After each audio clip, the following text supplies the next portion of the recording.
ప్రభువును రక్షకుడైన యేసు క్రీస్తు పరిశుద్ధమైన పుణ్యమైన నామములో ఈ జూన్ నెల మొదటి దినాన ఈ వాగ్దాన సందేశ కూడికకు దేవుని యొక్క పాద సన్నిధికి చేరుకుని వచ్చిన మీ అందరికీ నా నిండు హృదయపూర్వకమైన వందనాలు. దేవునికి స్తోత్రాలు, అందరికీ వందనాలు. చాలా సంతోషం.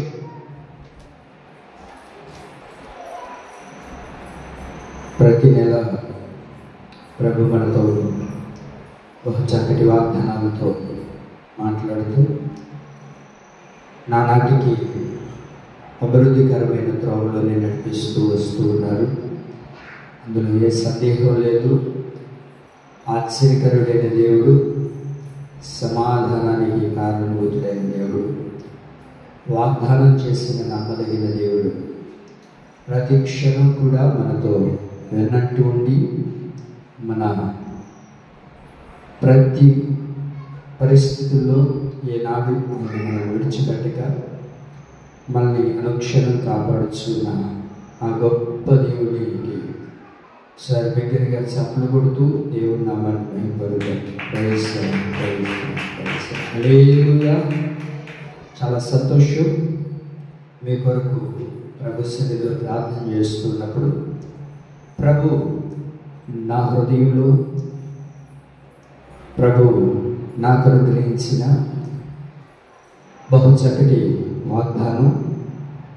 అందరూ పరిశుద్ధ గ్రంథాలు తెరిచి చూడండి. దినవృత్తాంతముల 2వ గ్రంథం 15వ అధ్యాయము. దినవృత్తాంతముల 2వ గ్రంథం 15వ అధ్యాయము. అందరూ తిరగాలి. దినవృత్తాంతముల 2వ గ్రంథము 15వ అధ్యాయము 7వ వాక్యాన్ని నేను చదువుతున్నాను. నాతో కలిసి మీరందరూ చెప్పండి. మీరు బలహీనులు కాక ధైర్యము వహించుడి, మీ కార్యము సఫలమగును. మరొకసారి, మీరు బలహీనులు కాక ధైర్యము వహించుడి, మీ కార్యము సఫలమగును. మరొకసారి, మీరు బలహీనులు కాక ధైర్యము వహించుడి, మీ కార్యము సఫలమగును కాక. విశ్వసించిన వారందరిలో నా ప్రభువు ఈ వాగ్దానాన్ని ఈ నెలలో నిశ్చయముగా జరిగించునుగాక. ఆమేన్. ఒకసారి తలెత్తిన వైపు చూడండి. మీ పక్కన వారితో చెప్పండి, మీరు బలహీనులు కాక ధైర్యం వహించండి.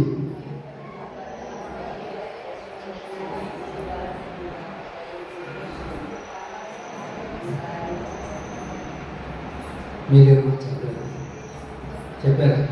చెప్తున్నారు. ఏ ఇబ్బంది, దానివల్ల ఏ ఇబ్బంది కాదు.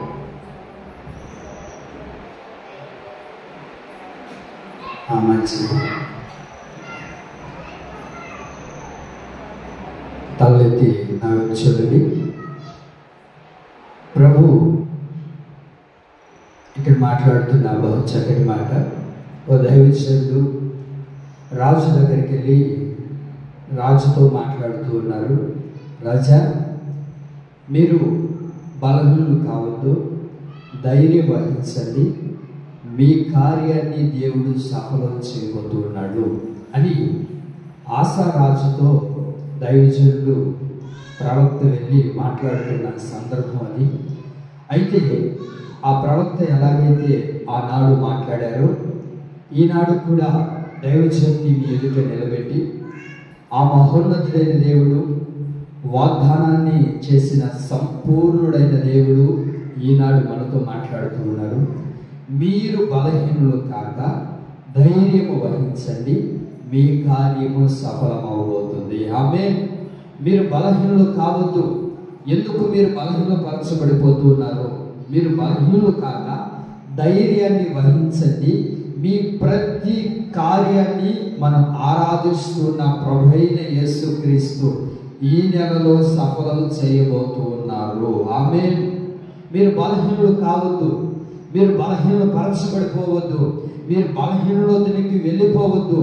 మీరు ధైర్యం వహించండి, మీరు ధైర్యంతో నడిపించబడండి, ధైర్యాన్ని చేకూర్చుకోనండి, ధైర్యంతో మీరు నింపబడండి. మీరు వెళుతున్న ప్రతి కార్యాన్ని, మీరు చేయబోతున్న ప్రతి కార్యాన్ని ఇదిగో ప్రభు చెప్తున్నారు, వాటన్నిటినీ నేను సఫలం చేయబోతూ ఉన్నాను. ఆమేన్. ఆ తరువాత మనం అధ్యాయాన్ని చదువుకుంటూ వస్తే ఎప్పుడైతే ఆ మాట దైవజనుడు చెప్పాడో వెంటనే ఆశారాజు చేసిన పని ఏంటో తెలుసా? ఆ వాక్యం వినగానే, దేవుని యొక్క మాట వినగానే ధైర్యము తెచ్చుకున్నాడు. ఆమేన్. ఒకవేళ ఇప్పటికీ 2024వ సంవత్సరం అడుగుపెట్టి ఇంచుమించు 5 నెలలు గడిచిపోయాయి కదా. అనుకోకుండానే మన కళ్ళ ఎదుట రోజులు అలా గడిచిపోతూ వెళ్ళిపోతూ ఉన్నప్పటికీ ఎన్నో పరిస్థితుల్లో మనం అనుకుంటున్న కార్యం నెరవేర్చబడలేదు. మనం అనుకుంటున్న ప్రతి కార్యము కూడా విఫలమైపోతుంది. ఏ కార్యాన్ని అయితే నువ్వు తలపెట్టాలనుకుంటున్నావో, ఏ కార్యంలో అయితే నువ్వు విజయాన్ని చూడాలనుకుంటున్నావో, ఏ కార్యంలో అయితే నువ్వు సఫలం పొందాలనుకుంటున్నావో, ఏ పనిలో నువ్వు విజయాన్ని చూడాలనుకుంటున్నావో వాటన్నిటిలో గడిచిన నెలలో విఫలమైపోయి విఫలాన్ని పొందుకుంటూ సఫలము కాక అధైర్యంతో నడిపించబడ్డావేమో. యేసయ్య ఈ నెలలో మనతో మాట్లాడుతూ ఉన్నారు, మీరు బలహీనులు కావద్దు, ధైర్యాన్ని వహించండి, మీ ప్రతి కార్యాన్ని ఇదిగో నేను చేయబోతున్నానని మనం ఆరాధిస్తున్న ప్రభువైన యేసు క్రీస్తు ప్రభుల వారు చెప్పకనే చెప్తూ ఉన్నారు.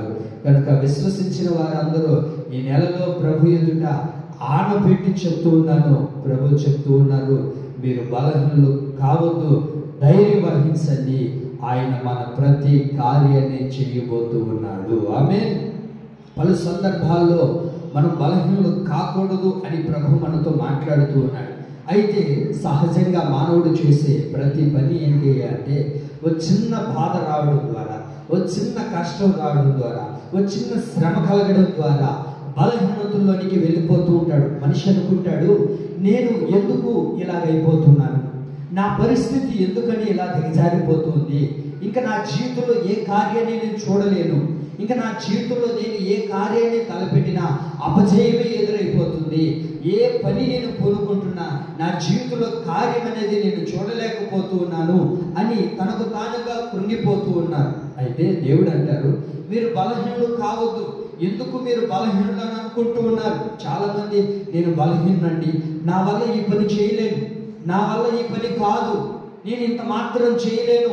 ఎందుకయ్యా అంటే నేను బలహీనురాలుని, నేను బలహీనుడిని, నాకంత శక్తి లేదు, నాకంత బలం లేదు, నాకంత ధైర్యం లేదు అని చాలా మంది బలహీనులు అని అనుకుంటూ ఉన్నారు. కానీ దేవుడు అంటారు, మీరు బలహీనులు కావద్దు, మీరు ధైర్యాన్ని వహించండి. ఆమేన్. చాలా మంది చెప్తారు కదా, నువ్వు ఏదైనా పని చేయాలని ముందుకు వెళ్తే నువ్వు ఈ పని చేయగలుగుతావా, నువ్వు ఈ పని చేయలేవు, నువ్వు ఈ కార్యక్రమాన్ని మొదలు పెట్టలేవు, దీంట్లో నువ్వు ఉత్తీర్ణత పొందలేవు, ఈ చదువు నువ్వు చదవలేవు, ఈ గ్రూప్లో నువ్వు జాయిన్ అయితే ఈ చదువు నీకు అబ్బదు, ఈ వ్యాపారంలో చేయాలనుకుంటే ఆ వ్యాపారంలో నీకు కార్యం జరగదు అని చాలా మంది రకరకాలుగా మన జీవితాల్లో ఎదురయ్యి మనం బలహీనపరుస్తుంటారు. ఆ బలహీనతలో మనం కూడా ఏమనుకుంటామో తెలుసా, నేను నిజమే కదా, నేను బలహీనుని, నేను బలహీనురాలుని, కనుక నా జీవితంలో నేను ఏది కూడా ఏ కార్యాన్ని నేను చూడలేను, ఏ కార్యాన్ని నేను తలపెట్టలేను, దేనిని కూడా నేను విజయాన్ని పొందలేను అని చాలా మంది రకరకాలుగా అనుకుంటూ ఉంటే దేవుడు ఏమి అనుకోమంటూ ఉన్నాడో తెలుసా మనల్ని? మీరు వింటున్నారన్న మాటలు, నేను బలహీన్ని అని అనుకోవద్దు. వాక్యం ఏమంటుందో తెలుసా? యోవేలు గ్రంథం 3:10 చూడగలిగితే బలహీనుడు నేను బలాఢ్యుణ్ణి అని అనుకోవాలంట. చదువుతారా మాట? యోవేలు గ్రంథం 3:10 నేను బలహీనునండి, నేను బలహీనురాలని, నేను ఏం చేయగలుగుతాను అని చాలా మంది బలహీనమైన వ్యక్తులుగా మారిపోతూ ఉంటే దేవుడు అంటారు, అలా అనుకోవద్దు. బలహీనుడు నేను బలాఢ్యుణ్ణి అని అనుకోవాలి. ఏమనుకోవాలి?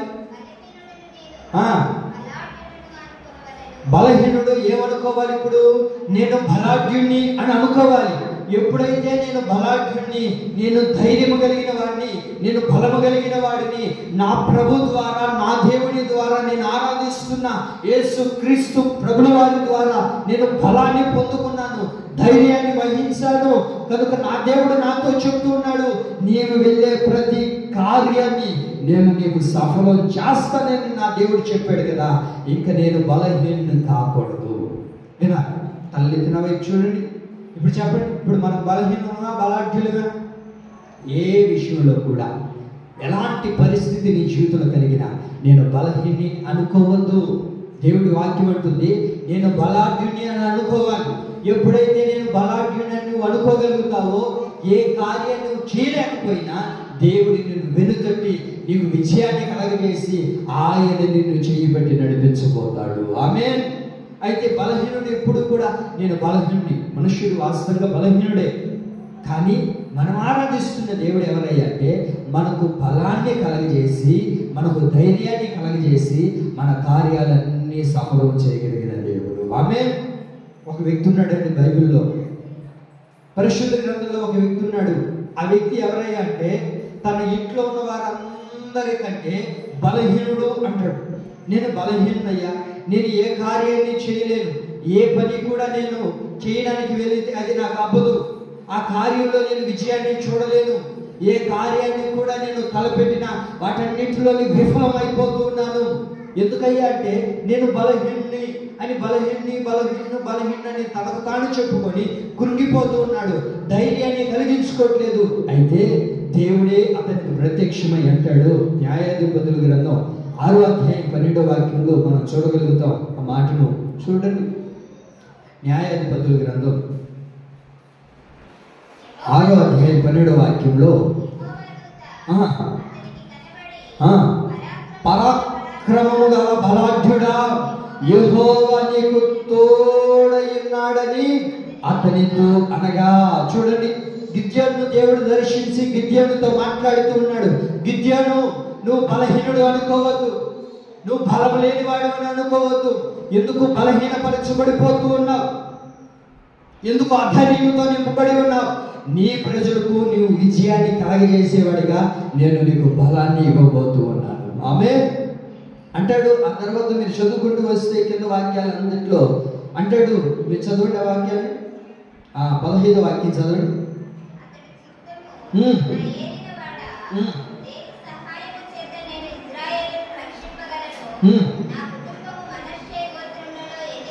ఎన్నిక లేనిది, బలహీనమైనది నా పితరుల కుటుంబంలో నేను కనిష్ఠుడనై ఉన్నాను, చివరివాడినై ఉన్నాను, బలహీనుడై ఉన్నాను. ఈ కార్యం నా వల్ల కాదు కదా, నేను చేయలేను కదా, అందరికంటే చిన్నవాడిని, బలహీనుడుగా నడిపించబడుతున్నాను. ఇశ్రాయేల్ ప్రజలకి నేను విజయాన్ని కలగజేస్తానంటావా ప్రభువా?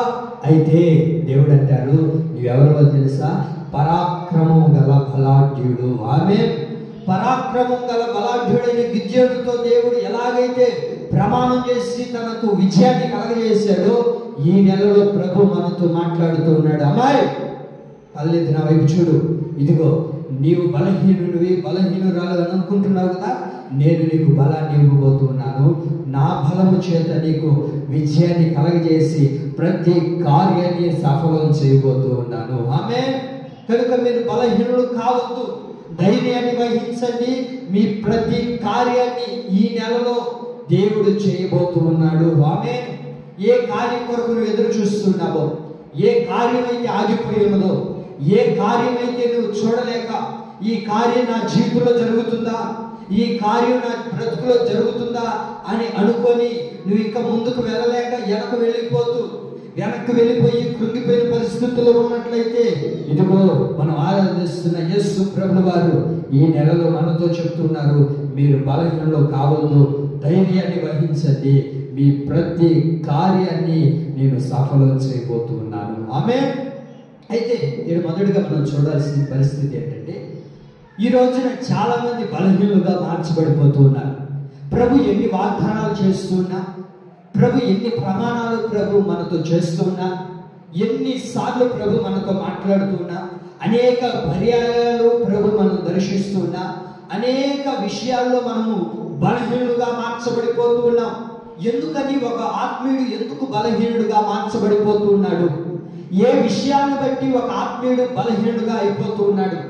ఎందుకని ఒక ఆత్మీయురాలు ఒక ఆత్మీయుడు బలహీనమైన స్థితిలోనికి వెళ్ళిపోతూ ఉన్నారు అని పరిశుద్ధ గ్రంథంలో మనం చూడగలిగితే దేవుడు అంటారు కదా, మీరు బలహీనులు కావద్దు, ధైర్యాన్ని వహించండి, మీ ప్రతి కార్యాన్ని నేను చేస్తాను అని దేవుడు మనతో చెప్తున్నప్పుడు ఎందుకని మనం బలహీనులుగా అయిపోతూ ఉన్నాం?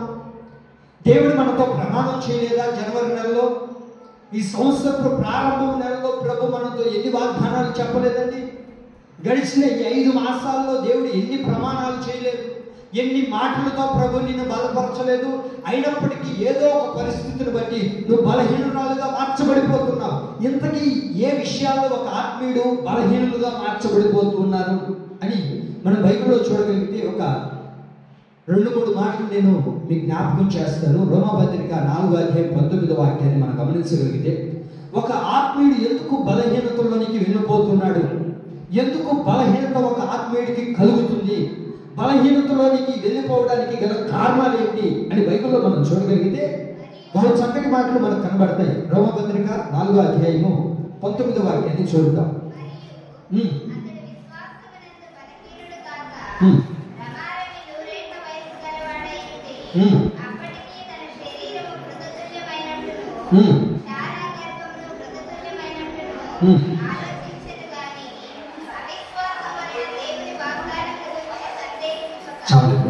అక్కడ ఏమని రాయబడింది?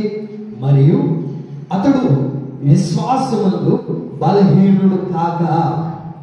అబ్రహాము గురించి దేవుడు ఇక్కడ మాట్లాడతారు. అబ్రహాము ఏమని మాట్లాడుతూ ఉన్నాడు అని అంటే, అబ్రహాము విశ్వాసమునందు బలహీనుడు కాక అంటాడు. దేవుడు ప్రియులారా, ఈ రోజున ఒక ఆత్మీయుడు ఎందుకు బలహీనపరచబడిపోతూ ఉన్నాడు అని అంటే, వాక్యం అంటుంది, ఎప్పుడైతే అవివిశ్వాసం ఒక వ్యక్తిలోనికి వచ్చిందో, అవివిశ్వాసం ఎప్పుడైతే చొరబడుతుందో, అవివిశ్వాసం ఎప్పుడైతే తన హృదయంలోనికి వస్తుందో, అవివిశ్వాసం ఎప్పుడైతే కుటుంబంలోనికి వస్తుందో, అవివిశ్వాసం ఎప్పుడైతే ఒక సంఘంలోనికి చొరబడుతుందో, ఆ వ్యక్తి, ఆ సంఘం, ఆ కుటుంబం బలహీనత పరచబడిపోతుంది. దేవుని ప్రియులారా, ఇంచుమించు అబ్రహాముకు 100 సంవత్సరాలు వస్తూ ఉన్నాయి. 100 సంవత్సరాలు పైబడుచున్న అబ్రహాముతో దేవుడు మాట్లాడారు కదా, అబ్రహాం, నీకు ఒక చక్కటి కుమారుని నేను అనుగ్రహించబోతున్నాను. ఎక్కడా కూడా అబ్రహాము అవిశ్వాసంతో నడిపించబడినట్లుగాను, అవిశ్వాసంతో కొనసాగించబడినట్లుగా బైబిల్లో మనం ఎక్కడ కూడా చూడలేమండి. ఎందుకయ్యా అంటే, అంతటి విశ్వాసము కలిగిన వాడు ఏనాడు కూడా విశ్వాసములో బలహీనపరచబడలేదు. ఈ రోజున ఒక ఆత్మీయుడు ఎందుకు బలహీనుడైపోతున్నాడు అని అంటే, వాక్యం అంటుంది, అవిశ్వాసమును బట్టి బలహీనపరచబడిపోతూ ఉన్నారు. నీ జీవితంలో ఇంకెప్పుడు నా జీవితంలో కార్యం జరుగుతుంది, ఇంకా నేను ఏ కార్యాన్ని చూడలేను, ఏ కార్యాన్ని తలపెట్టినా నా జీవితంలో జరగట్లేదులే అనేసి అవిశ్వాసం నీ జీవితంలో చోటు చేసుకుంటే, ఈ అవిశ్వాసం ఏం చేస్తుంది అని అంటే, మనల్ని అంతకంతకు బలహీనపరుస్తుంది. చెప్పు, నాతో చెప్పు. ఇప్పటికి 5 నెలలు కాబోతుంది. ఈ 5 నెలల్లో ఏ రోజైనా నీ భర్త నీ మాట విని తాగుడు మానేశాడా అని అప్పుడప్పుడు మనతో మాట్లాడుతూ ఉంటారు. అయితే దాని ద్వారా మనం ఏమైపోకూడదు అని అంటే, బలహీనపరచబడిపోకూడదు. ఇంచుమించుగా మీరు ఎప్పటి నుంచో దేవుడిని నమ్ముకొని మందిరానికి వస్తున్నారుగా, ఏ కార్యాన్ని దేవుడు మీకు చేశాడు, ఏ అద్భుతాన్ని మీరు చూడగలిగారు, మీరు ఇన్ని రోజుల నుంచి దేవుని సన్నిధికి నడిపించబడుతూ ఉన్నారుగా, ఏ కార్యాన్ని మీరు తలపెట్టిన విజయం మీకు కలిగిందా అని అనేక రకాలుగా సాతానుడు మన జీవితంలోకి వచ్చి అవిశ్వాసం అనే విత్తనాన్ని వేస్తూ ఉంటాడు. అయితే దేవుని ప్రియులారా, అబ్రహాం, ఏ రోజైనా నువ్వు అవిశ్వాసానికి చోటిచ్చావయ్యా అంటే, అబ్రహాము ఏనాడు కూడా అవిశ్వాసానికి బలహీనతలోనికి వెళ్ళిపోలేదు. దేవుని ప్రియులారా, మీరు గమనించండి, దేవుడు కార్యం చేసినా కార్యం చేయకపోయినా, దేవుడు సంతోషాన్ని ఇచ్చినా దేవుడు సంతోషాన్ని ఇవ్వకపోయినా, దేవుడు నీ జీవితంలో కార్యం చేసినా చేయకపోయినా, ఏనాడు మనం అవిశ్వాసులుగా మారకూడదు. ఆమేన్. అవిశ్వాసానికి చోటు ఇవ్వకూడదు. ఈనాడు బలహీనలు ఎందుకు అయిపోతున్నారు అని అంటే, అవిశ్వాసం రావడం ద్వారా అనేకులు ఏమైపోతున్నారట చెప్పాలి, ఏమైపోతున్నారు? బలహీనపరచబడిపోతూ ఉన్నారు. చూడండి, ఈరోజు ఒక చిన్న ప్రార్థన చేస్తే ఆ కార్యం జరగకపోతే ఏమైపోతున్నాం? బలహీనపరచబడిపోతున్నాం, అవిశ్వాసానికి చోటిస్తూ ఉన్నాం. కనుకనే దేవుడు మాట్లాడుతున్నారు, ఈ 5 నెలల్లో ఒకవేళ అవిశ్వాసానికి చోటించి బలహీనపరచబడ్డావా? బలహీనపరచొద్దు, బలహీనరాలుగా అయిపోవద్దు, బలాన్ని సమకూర్చుకో, ధైర్యాన్ని వహించు. నీ ప్రతి కార్యాన్ని నా దేవుడు చేయబోతూ ఉన్నాడు. అపోస్తలుల కార్యములు 14వ అధ్యాయం 7వ వాక్యాన్ని చూడండి. అపోస్తలుల కార్యములు 2వదిగా ఎందుకు బలహీనపరచబడిపోతున్నారు అని అంటే, అపోస్తలుల కార్యములు 14వ అధ్యాయము 7వ వాక్యం. బలహీన పాదములు గల ఒకడు ఉండెను. చాలండి. ఎవరున్నారు ఇక్కడ? బలహీనమైన పాదములు కలిగిన ఒక వ్యక్తి కనబడతాడు ఇక్కడ. ఎందుకు ఒక ఆత్మీయుడు బలహీనంగా మార్చబడిపోతూ ఉన్నాడు అని అంటే, బలహీనమైన పాదములు గల ఒకడు ఉన్నాడు ఇక్కడ. పాదములు అని అంటే బైబిల్లో రాయబడి ఉంటుంది. పాదములు అంటే దేనికి సాదృశ్యం? ప్రవర్తనకు సాదృశ్యంగా కనబడుతుంది. నీ ప్రవర్తన బలహీనపరచబడిపోకూడదు. పాదములు అనబడుచున్న ప్రవర్తనలో నువ్వు ఎప్పుడైతే బలహీనతలోనికి వెళ్ళిపోతావో, నీ ప్రవర్తన విషయంలో ఎప్పుడైతే నువ్వు బలహీనురాలుగా మార్చబడిపోతావో, నీ ప్రవర్తన విషయంలో ఎప్పుడైతే నువ్వు బలహీనుడిగా మార్చబడిపోతావో, వెంటనే సాతానుగాడు నీ దగ్గరకు వచ్చి నీ జీవితంలో జరగబోయే ప్రతి కార్యాన్ని వాడు నాశనం చేస్తాడు. కారణం ఏంటంటే బలహీనమైన పాదములు. నీ ప్రవర్తన విషయంలో నువ్వు బలహీనపరచబడిపోతూ ఉన్నావు, బలహీనమైన పాదములతో నడిపించబడుతూ ఉన్నావు. దేవుడు అంటారు, నువ్వు బలహీనపరచబడిపోవద్దు, నీ ప్రవర్తన సరిగా చూసుకో. నీ ప్రవర్తనలో ఏ మాత్రం బలహీనత చోటు చేసుకుంటే ఏ కార్యాన్ని నువ్వు చూడలేవు, అధైర్యాన్ని పొందుకుంటావు, బలహీనుడుగా నువ్వు మార్చబడలేవు. అందుకే దేవుడు చెప్పకనే చెప్తూ ఉన్నాడు, ఒక ఆత్మీయుడు ఎందుకు ఈ రోజున బలహీనుడు అయిపోతున్నాడో తెలుసా? బలహీనత ఎందుకు అవుతున్నాడు అంటే ప్రవర్తన విషయంలో ఏమైపోయాడు అని అంటే బలహీనత. బైబిల్లో మనం చూడగలుగుతాం. అదే అపోస్తలుల కార్యములో మనం చూడగలుగుతాం. ఇద్దరు దైవశీలుడు దేవాలయానికి వెళ్ళినప్పుడు ఆ దేవాలయం గుమ్మం ఎదుట ఆ మెట్ల కింద ఒక వ్యక్తి కూర్చొని ఉన్నాడు. ఆ వ్యక్తితో మాట్లాడుతూ ఉన్న మాట ఏంటో తెలుసా?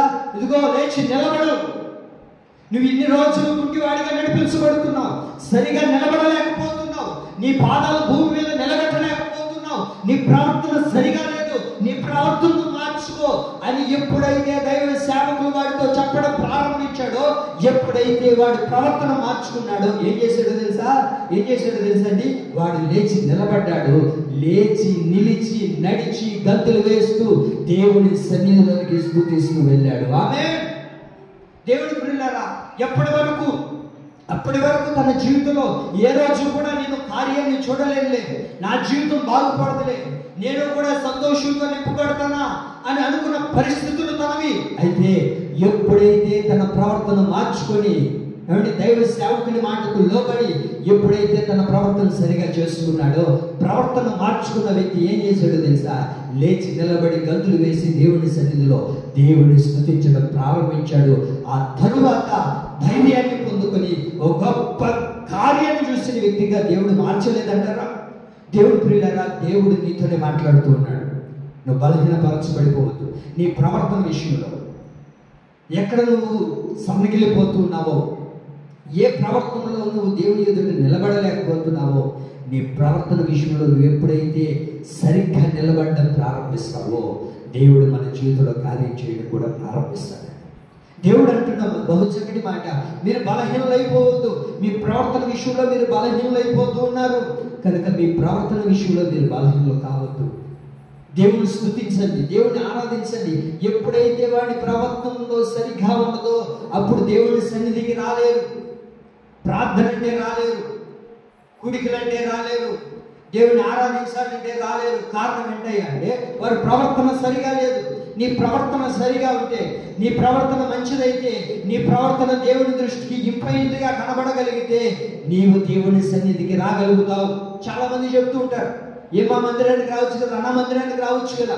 మందిరానికి వస్తేనయ్యా మా ప్రవర్తన సరిగా ఉండాలి, మేము తాగకూడదు, బూతు మాటలు మాట్లాడకూడదు, గొడవలకు వెళ్ళకూడదు, అపహాస్యంగా మాట్లాడుకోకూడదు, ఒకరికొకరికి హేళనంగా మాట్లాడుకోకూడదు. అలా ఉన్నప్పుడు మా ప్రవర్తన ప్రవర్తన సరిగా ఉంటేనే మేము మందిరానికి రావాలి. మా ప్రవర్తన సరిగా లేకుండా మేము దేవుడి మందిరానికి వస్తే అది మాకు శాపంగా మారుతుంది. కలుపునే దేవుడి పిల్లలారా, దేవుడు అంటారు మీరు బలహీనలు కాదు, మీ ప్రవర్తన విషయంలో మీరు బలహీనలు కాదు, ధైర్యం వహించండి, మీ కార్యాన్ని నేను సఫలం చేయబోతున్నాను. కొరింథీయులకు రాసిన మొదటి పత్రిక 3వ అధ్యాయం 2వ వాక్యాన్ని కూడా మనం చూడగలిగితే ఎందుకు ఒక ఆత్మీయుడు బలహీనపరచబడిపోతూ ఉన్నాడు అని అంటే అక్కడ కూడా మాట రాయబడి ఉంటుంది. చదువుతారు త్వరగా. ఆ కొరింథీయులకు రాసిన మొదటి పత్రిక 3:2.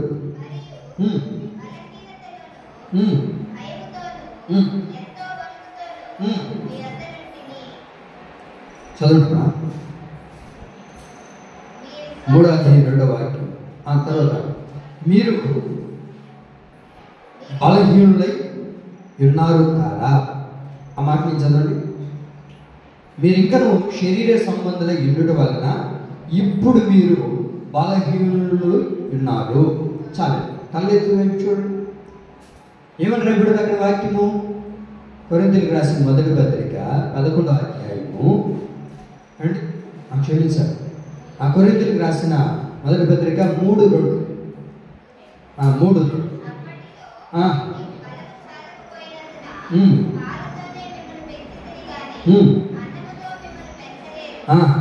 మీరింకను శరీర సంబంధుల ఉండుట వలన ఇప్పుడు మీరు ఎలా ఉన్నారు? బలహీనలై ఉన్నారు. ఎందుకు ఒక ఆత్మీయుడు బలహీనపరచబడిపోతున్నారు అని అంటే వాక్యం అంటుంది ఏమై ఉన్నారు? శరీర సంబంధులుగా ఉన్నారు. ఇంకా శరీర సంబంధంగా బ్రతుకుతూ, శరీర ఆశలతో నడిపించబడుతూ, లోక ఆశలతో నడిపించబడుతూ, ఏమి తిందుమా, ఏమి త్రాగుదుమా, ఏమి ధరించుకుందుమా, నా శరీరానికి నేనేం చేసుకోవాలి, ఇంకా లోక సంబంధంగా నువ్వు ఆలోచిస్తుంటే నువ్వు ఒక బలహీనురాలుగానే మార్చబడిపోతావు. ఇంకెప్పుడు నువ్వు ధైర్యాన్ని తెచ్చుకునేది, ఇంకెప్పుడు దేవుడి ద్వారా కార్యాన్ని చూడగలిగేది? వాక్యం అంటుంది ఒక ఆత్మీయుడు ఎందుకు బలహీనుడైపోతున్నాడయ్యా అంటే శరీర సంబంధమైనవి ఎప్పుడైతే తన జీవితంలో కలుగుతూ ఉంటాయో, శరీర కోరికలు ఎప్పుడైతే తన జీవితంలో ఎదురవుతూ ఉంటాయో, శరీర సంబంధమైన వ్యక్తిగా ఎప్పుడైతే తాను మారుతాడో వెంటనే బలహీనపరచబడిపోతాడు. బలహీనపరచబడిపోయిన వ్యక్తి బలాన్ని పొందుకోగలుగుతాడా? ధైర్యాన్ని చూడగలుగుతాడా? దేవుడి కార్యాన్ని చూడగలుగుతాడా? ఆస్వాదించగలుగుతాడా? అందుకే వాక్యం అంటుంది ఒక ఆత్మీయుడు ఎందుకు బలహీనుడైపోతున్నాడో తెలుసా? శరీర సంబంధులై అనేకులు బలహీనులుగా అయిపోతున్నారు. శరీర సంబంధులై లోక సంబంధమైన ఆలోచనలు, లోక సంబంధమైన అలవాట్లు, లోక సంబంధమైన మాటలు, లోక సంబంధమైన విధానాల్లో నడిపించబడుతూ ఈనాడు అనేక మంది ఆత్మీయులు బలహీనులు అయిపోతూ ఉన్నారు. అయితే వాక్యం అంటుంది మీరు బలహీనులు కావు, ధైర్యాన్ని వహించండి. ధైర్యంతో మీరు నడిపించబడింది. శరీర సంబంధమైనవి, లోక సంబంధమైనవి ఇవన్నిటినీ మీరు విడిచిపెట్టి దేవునికి ఎంపైన వారిగాను ఆత్మీయులుగా మీరు నడిపించబడితే మీరు ధైర్యాన్ని పొందుకోగలుగుతారు. ఎందుకు ఒక ఆత్మీయుడు బలహీనపరచబడిపోతున్నారో మరొక మాట చెప్తాను చూడండి. కొరింథీయులకు రాసిన మొదటి పత్రిక 11:29-30 వాక్యం. కొరింథీయులకు రాసిన మొదటి పత్రిక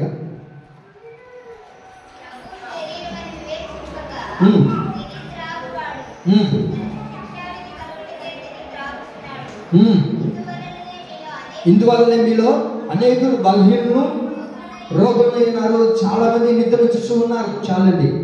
ఈ రోజున ఒక ఆత్మీయుడు ఎందుకు బలహీనుడు అయిపోతూ ఉన్నాడు? ఒక క్రైస్తవుడు దేవుని ఆరాధిస్తున్న బిడ్డ, దేవుని పూజిస్తూ దేవుని కొరకు బ్రతుకుతున్నవాడు అసలు బలహీనుడు కావచ్చానండి? మీరు చెప్పాలి, బలహీనుడు కావచ్చా? అయితే ఎందుకు బలహీనుడు అయిపోతూ ఉన్నాడు అని అంటే రేపు దినాన్ని ఏంటి మనకు? ప్రభు వల్ల ఆరాధన. ఈ ప్రభు వల్ల ఆరాధనలో పాల్పొందుచున్న మనం దేవుని శరీరం అని, దేవుని రక్తమని వివేచించక అనేకులు ఏమైపోతున్నారు? బలహీనులను, రోగులను చాలా మంది నిద్రించుతూ ఉన్నారు. ఆ వివేచన జ్ఞానం లేక, ఏమిటి దేవుడి శరీరం అనే వివేచన లేక, దేవుడి రక్తం అనే వివేచన లేక, ఏదో వస్తున్నాంలే వెళ్తున్నాంలే తీసుకోవాలే అన్న వివేచనతో మీరు వెళ్ళిపోతున్నారేమో. దేవుని ప్రియులారా, వాక్యం అంటుంది ఈ రోజున అనేకులు ఎందుకు బలహీనైపోతున్నారు అని అంటే ఏమిటి? దేవుని యొక్క శరీరాన్ని వివేచించలేకపోతున్నాడు. దేవుని యొక్క శరీరాన్ని వివేచించలేక, దేవుని యొక్క రక్త మాంసంలో చేయలేక అనేకులు ఈ రోజున బలహీనులుగా మార్చబడిపోతూ బలహీనతలకు చోటిస్తూ అరే ఇది దేవుని శరీరం కదా అని వివేచన లేకుండా పోవడాన్ని బట్టి అనేకులలో బలహీనత మనతో చోటు చేసుకుంటుంది. ఒక ఆత్మీయుడు ఎందుకు దేవుడి కార్యాలు చూడలేకపోతూ ఉన్నాడు? ఓ దేవుడి బిడ్డ ఎందుకని దేవుడి కార్యాలను వహించలేకపోతూ ఉన్నాడు? ఎందుకని దేవుని యొక్క సన్నిధిలో ఆయన యొక్క ఇచ్చే కార్యాన్ని పొందుకోలేకపోతున్నాడంటే ఏమిటి? దేవుని యొక్క శరీరాన్ని వివేచించట్లేదు. ఎప్పుడైతే దేవుని యొక్క శరీరాన్ని వివేచించడం ప్రారంభిస్తావో, ఆయన రక్త మాంసంలో చేవేస్తున్న వాడివి నువ్వు బలహీనపరచబడిపోకూడదు. ధైర్యంగా నడిపించబడాలి. ధైర్యంగా నడిపించబడినప్పుడే కదా దేవుడు నీ జీవితంలో కార్యం చేస్తాడు. అలా దేవుని యొక్క కార్యాన్ని మనం పొందుకోవాలి. దేవుని యొక్క సన్నిధిలో ఆ కార్యాన్ని అనుభవించాలి అని అంటే దేవుడు ప్రియులారా వాక్యం అంటుంది, ఎవరైతే దేవుని యొక్క శరీరాన్ని వివేచించారో వారు బలహీనులైపోతారు. కనుకనే ఒక 4 మార్గం మీకు చెప్పాను. ఒక ఆత్మీయుడు ఎందుకు బలహీనుడు అయిపోతున్నాడో తెలుసా? అవిశ్వాసమును బట్టి. ఏమండి, ఏ విషయాన్ని బట్టి ఒక ఆత్మీయుడు బలహీనపరచబడిపోతున్నాడో తెలుసా అండి? అవిశ్వాసమును చోటు చేసుకోవడాన్ని బట్టి బలహీనపరచబడిపోతున్నారు. ఈనాడు వారి యొక్క ప్రవర్తన సరిగా లేక, ప్రవర్తనలో సరైన జీవితం లేక, సరైన ప్రవర్తనతో నడిపించబడలేక అనేకులు బలహీనలైపోతున్నారు. ఒక ఆత్మీయుడు ఎందుకు బలహీనలైపోతున్నాడో తెలుసా? శరీర సంబంధులుగా మార్చబడిపోయి బలహీనలైపోతున్నారు. ఎందుకు బలహీనలైపోతున్నారు? వాక్యం అంటుంది, దేవుని యొక్క శరీరాన్ని వివేచింపక అనేకులు బలహీనులు, రోగులు, చాలా మంది దేవుని యొక్క సన్నిధికే దూరం అయిపోతున్నారు. కనుక మీరు బలహీనలు కావద్దు. చెప్పండి, ఇప్పుడు ఎలా అవుతాం? బలహీనులుగా ఉందామా? ఇప్పుడు దేవుడు మనతో మాట్లాడాడు. ఇందువల్లనే మీరు అనేకులు బలహీనులైపోతూ ఉన్నారు. ఏ విషయాన్ని బట్టి మనం బలహీనులైపోతున్నామో ఆ విషయాన్ని దేవుడు మన ముందు పెట్టారు. కనుక ఆ విషయాలన్నిటిని విడిచిపెడదాం. దేవుడు అడుగుదాం ఒకటే, ప్రభువా మీరు బలహీనులు కాక ధైర్యం వహించదని చెప్పారు. కనుక మేము బలహీనులు కాకుండా ధైర్యాన్ని వహించాలని, ఏ విషయాల్లో మేము బలహీనులు అయిపోతున్నామో మీరు మాతో మాట్లాడారు. కనుక ఇంకా మేము బలహీనులు అవ్వకూడదు ప్రభు. ఈ బలహీనతమైన వాటన్నిటిని విడిచిపెట్టాలి. ఎక్కడెక్కడ బలహీనపరచబడిపోతున్నామో, ఏ విషయాల్లో బలహీనం అయిపోతున్నామో, ఏ విషయాల్లో బలహీనులు అయిపోయి దేవుడి కార్యాలు చూడలేకపోతున్నామో ఆ విషయాలన్నిటిని దూరం చేసుకుందాం. ఆ విషయాలన్నిటిని దూరం చేసుకొని ధైర్యాన్ని తెచ్చుకుందాం. ఆమేన్. ధైర్యాన్ని తెచ్చుకుంటే ఏం జరుగుతుందో తెలుసా? చదువుతాడు. హెబ్రీయులకు రాసిన హెబ్రీ పత్రిక 10వ అధ్యాయము 35వ వాక్యాన్ని చదువుతారు. అందరూ తెరవండి. హెబ్రీయులకు రాసిన పత్రిక 10వ అధ్యాయము 35వ వాక్యాన్ని చదువుకుందాం. మీరు మాటలు బాగా గమనించాలి. కాబట్టి మీరు ధైర్యాన్ని విడిచిపెట్టుకుని దానికి ప్రతిఫలముగా గొప్ప బహుమానము మీకు కలుగును. ఆమేన్. మీరు ధైర్యాన్ని విడిచిపెట్టద్దు. ధైర్యాన్ని విడిచిపెట్టడం ద్వారా అనేకమైన ఇబ్బందులు కలుగుతాయి. అయితే దేవుడు అంటారు, మీరు ధైర్యాన్ని విడిచిపెట్టగాకండి. ఎందుకో తెలుసా? మీకు దానికి ప్రతిగా ఒక గొప్ప బహుమానాన్ని ప్రభు మీకు ఇవ్వబోతున్నాడు.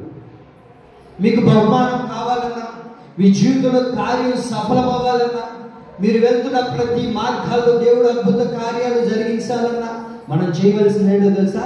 ధైర్యాన్ని విడిచిపెట్టకూడదు.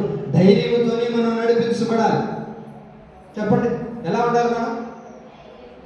ఎన్ని నెలలు, 5 నెలలు అధైర్యపడిపోతూ, ధైర్యం లేక ఎవరో వస్తారేమో, ఏదో చేస్తారేమో, ఏదో పెడతారేమో అని అనుకొని అవి జరగకపోగా అధైర్యపడిపోతూ అధైర్యమనే పరిస్థితుల్లోనికి వెళ్ళిపోయారేమో నాకు తెలియదు. కానీ యేసయ్య మీతో అంటారు, మీరు ధైర్యాన్ని విడిచిపెట్టబాకండి, దానికి తగిన ప్రతిఫలాన్ని, బహుమానాన్ని మీకు ఇస్తాను. ఆమేన్. మీరు ధైర్యంగా ఉండండి. మీరు ధైర్యంగా బ్రతకండి. ఎవరికి మీరు భయపడాల్సిన అవసరం లేదు. ఎన్ని రాజ్యాంగాలు మారినా, ఎన్ని రాజ్యాలు మారినా, ఎన్ని ప్రభుత్వాలు మారినా, ఎవరు వచ్చినా మీరు ఎవ్వరికి భయపడక మీరు ధైర్యముగా నిలబడండి. నేను మీకు బహుమానాన్ని కలగ చేయబోతున్నాను. ఆమేన్. మనుషులు చూసి భయపడద్దు, మనుషులు చూసి అధైర్యపడద్దు. మీ ధైర్యాన్ని విడిచిపెట్టబాకండి. నేను మీకు బహుమానాన్ని కలగ చేయాలని, మీ జీవితంలో కార్యం చేయాలని, మీరు మీరు వెళ్తున్న ప్రతి కార్యాన్ని నేను సఫలపరచాలని ఆశపడుతున్నాను. కనుక మీరేం చేయకూడదు? ధైర్యాన్ని విడిచిపెట్టవాలి. ధైర్యంగా ఉండండి, ధైర్యంతో నడిపించబడు. ఈ రోజున ప్రతి మానవుడికి అవసరమైంది ఏంటో తెలుసా? ధైర్యం.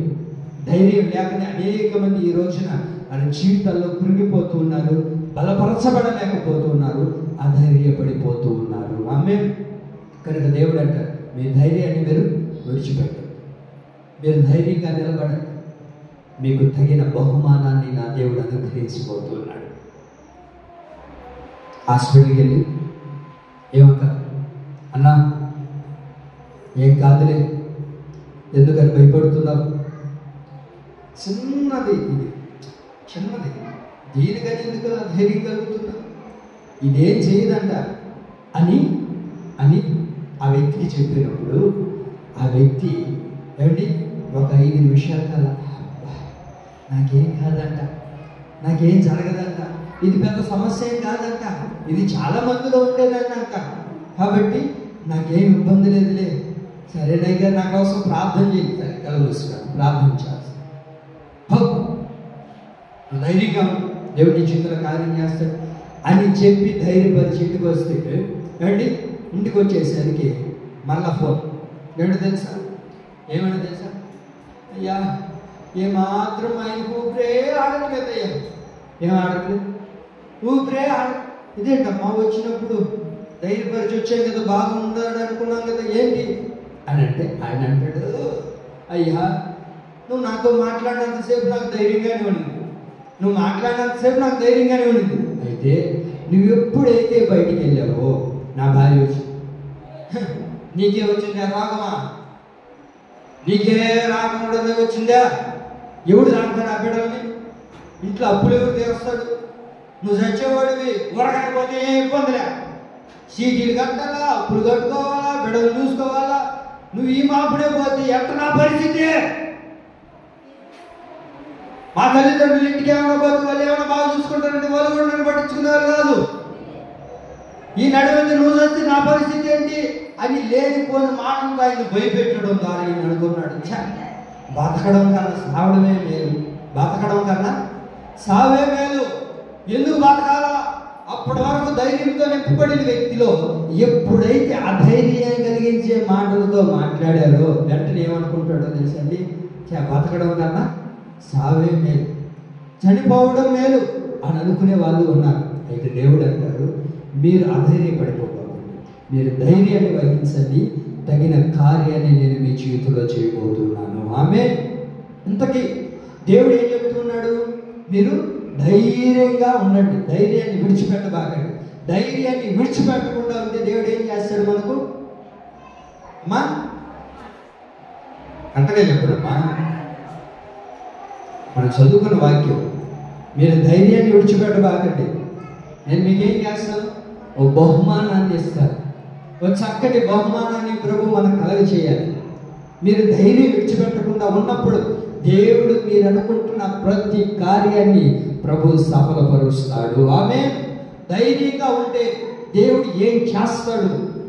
ధైర్యంగా ఉన్నప్పుడు ఎలాంటి కార్యాలు ప్రభు మన జీవితంలో దోహదపరుస్తాడు, ఏ కార్యాన్ని చేసేటట్లుగా ప్రభు మనకు చేస్తాడు. అందుకే దేవుడు అంటారు, మీరు ధైర్యాన్ని విడిచిపెట్టబాకండి, నేను మీకు బహుమానాన్ని కలగ చేయాలని, మీ జీవితంలో గొప్ప కార్యాలను చేయాలని, మీరు అనుకుంటున్న ప్రతి కార్యక్రమాన్ని నేను మొదలు పెట్టాలని నేను ఆశపడుతున్నాను. కనుక మీరు ధైర్యపడండి, అధైర్యపడిపోకండి, మీరు ధైర్యంతో నడిపించబడండి, మీకు అనేకమైన గొప్ప కార్యాలు నేను చేయడం ప్రారంభించబోతున్నాను. ఆమేన్. బైబిల్ చదువుతున్నప్పుడు వాస్తవంగా ఒక మనిషిని మరొక మనిషి ధైర్యపరచడం వేరు. అయితే స్వయంగా దేవుడే దిగివచ్చి, స్వయంగా దేవుడే మాట్లాడుతూ ప్రతి వ్యక్తితో, నేను చెప్పే ప్రతి వ్యక్తితో దేవుడే స్వయంగా దిగివచ్చి దేవుడే ఆ వ్యక్తులతో మాట్లాడుతూ ఉన్నారు. ఏమన్నా తెలుసా? మీరు ధైర్యాన్ని విడిచిపెట్టద్దు, మీరు ధైర్యంగా ఉండండి, మీరు ధైర్యంగా ఉండండి, మీరు ధైర్యంగా ఉండండి. ఈ నెలలో మన దేవుడు కూడా మనతోనే ప్రమాణం చేస్తున్నారు, మీరు ధైర్యంగా ఉండండి, మీ కార్యాలన్నీ సఫలం అవ్వబోతున్నాయి. ఆమేన్. మీరు ధైర్యంగా నిలబడండి, దేవుడే దిగి వచ్చి దేవుడే ఆ వ్యక్తులతో మాట్లాడుతున్నారు. మీరు ధైర్యంగా ఉండండి, మీరు ధైర్యంగా ఉండండి, మీరు ధైర్యంగా ఉండండి. ధైర్యంగా ఉండడం ద్వారా దేవుడు చేసిన అద్భుతమైన కార్యాలు ఏంటి? ఏ విషయాల్లో మనం ధైర్యంగా ఉండాలి? ధైర్యంగా ఉంటే దేవుడు చేసే అద్భుతమైన కార్యాలు ఏంటో ఒక 2-3 మాటలు నేను చెప్తాను. చూడండి, మత్తయి సువార్త 9వ అధ్యాయము మొదటి మాట.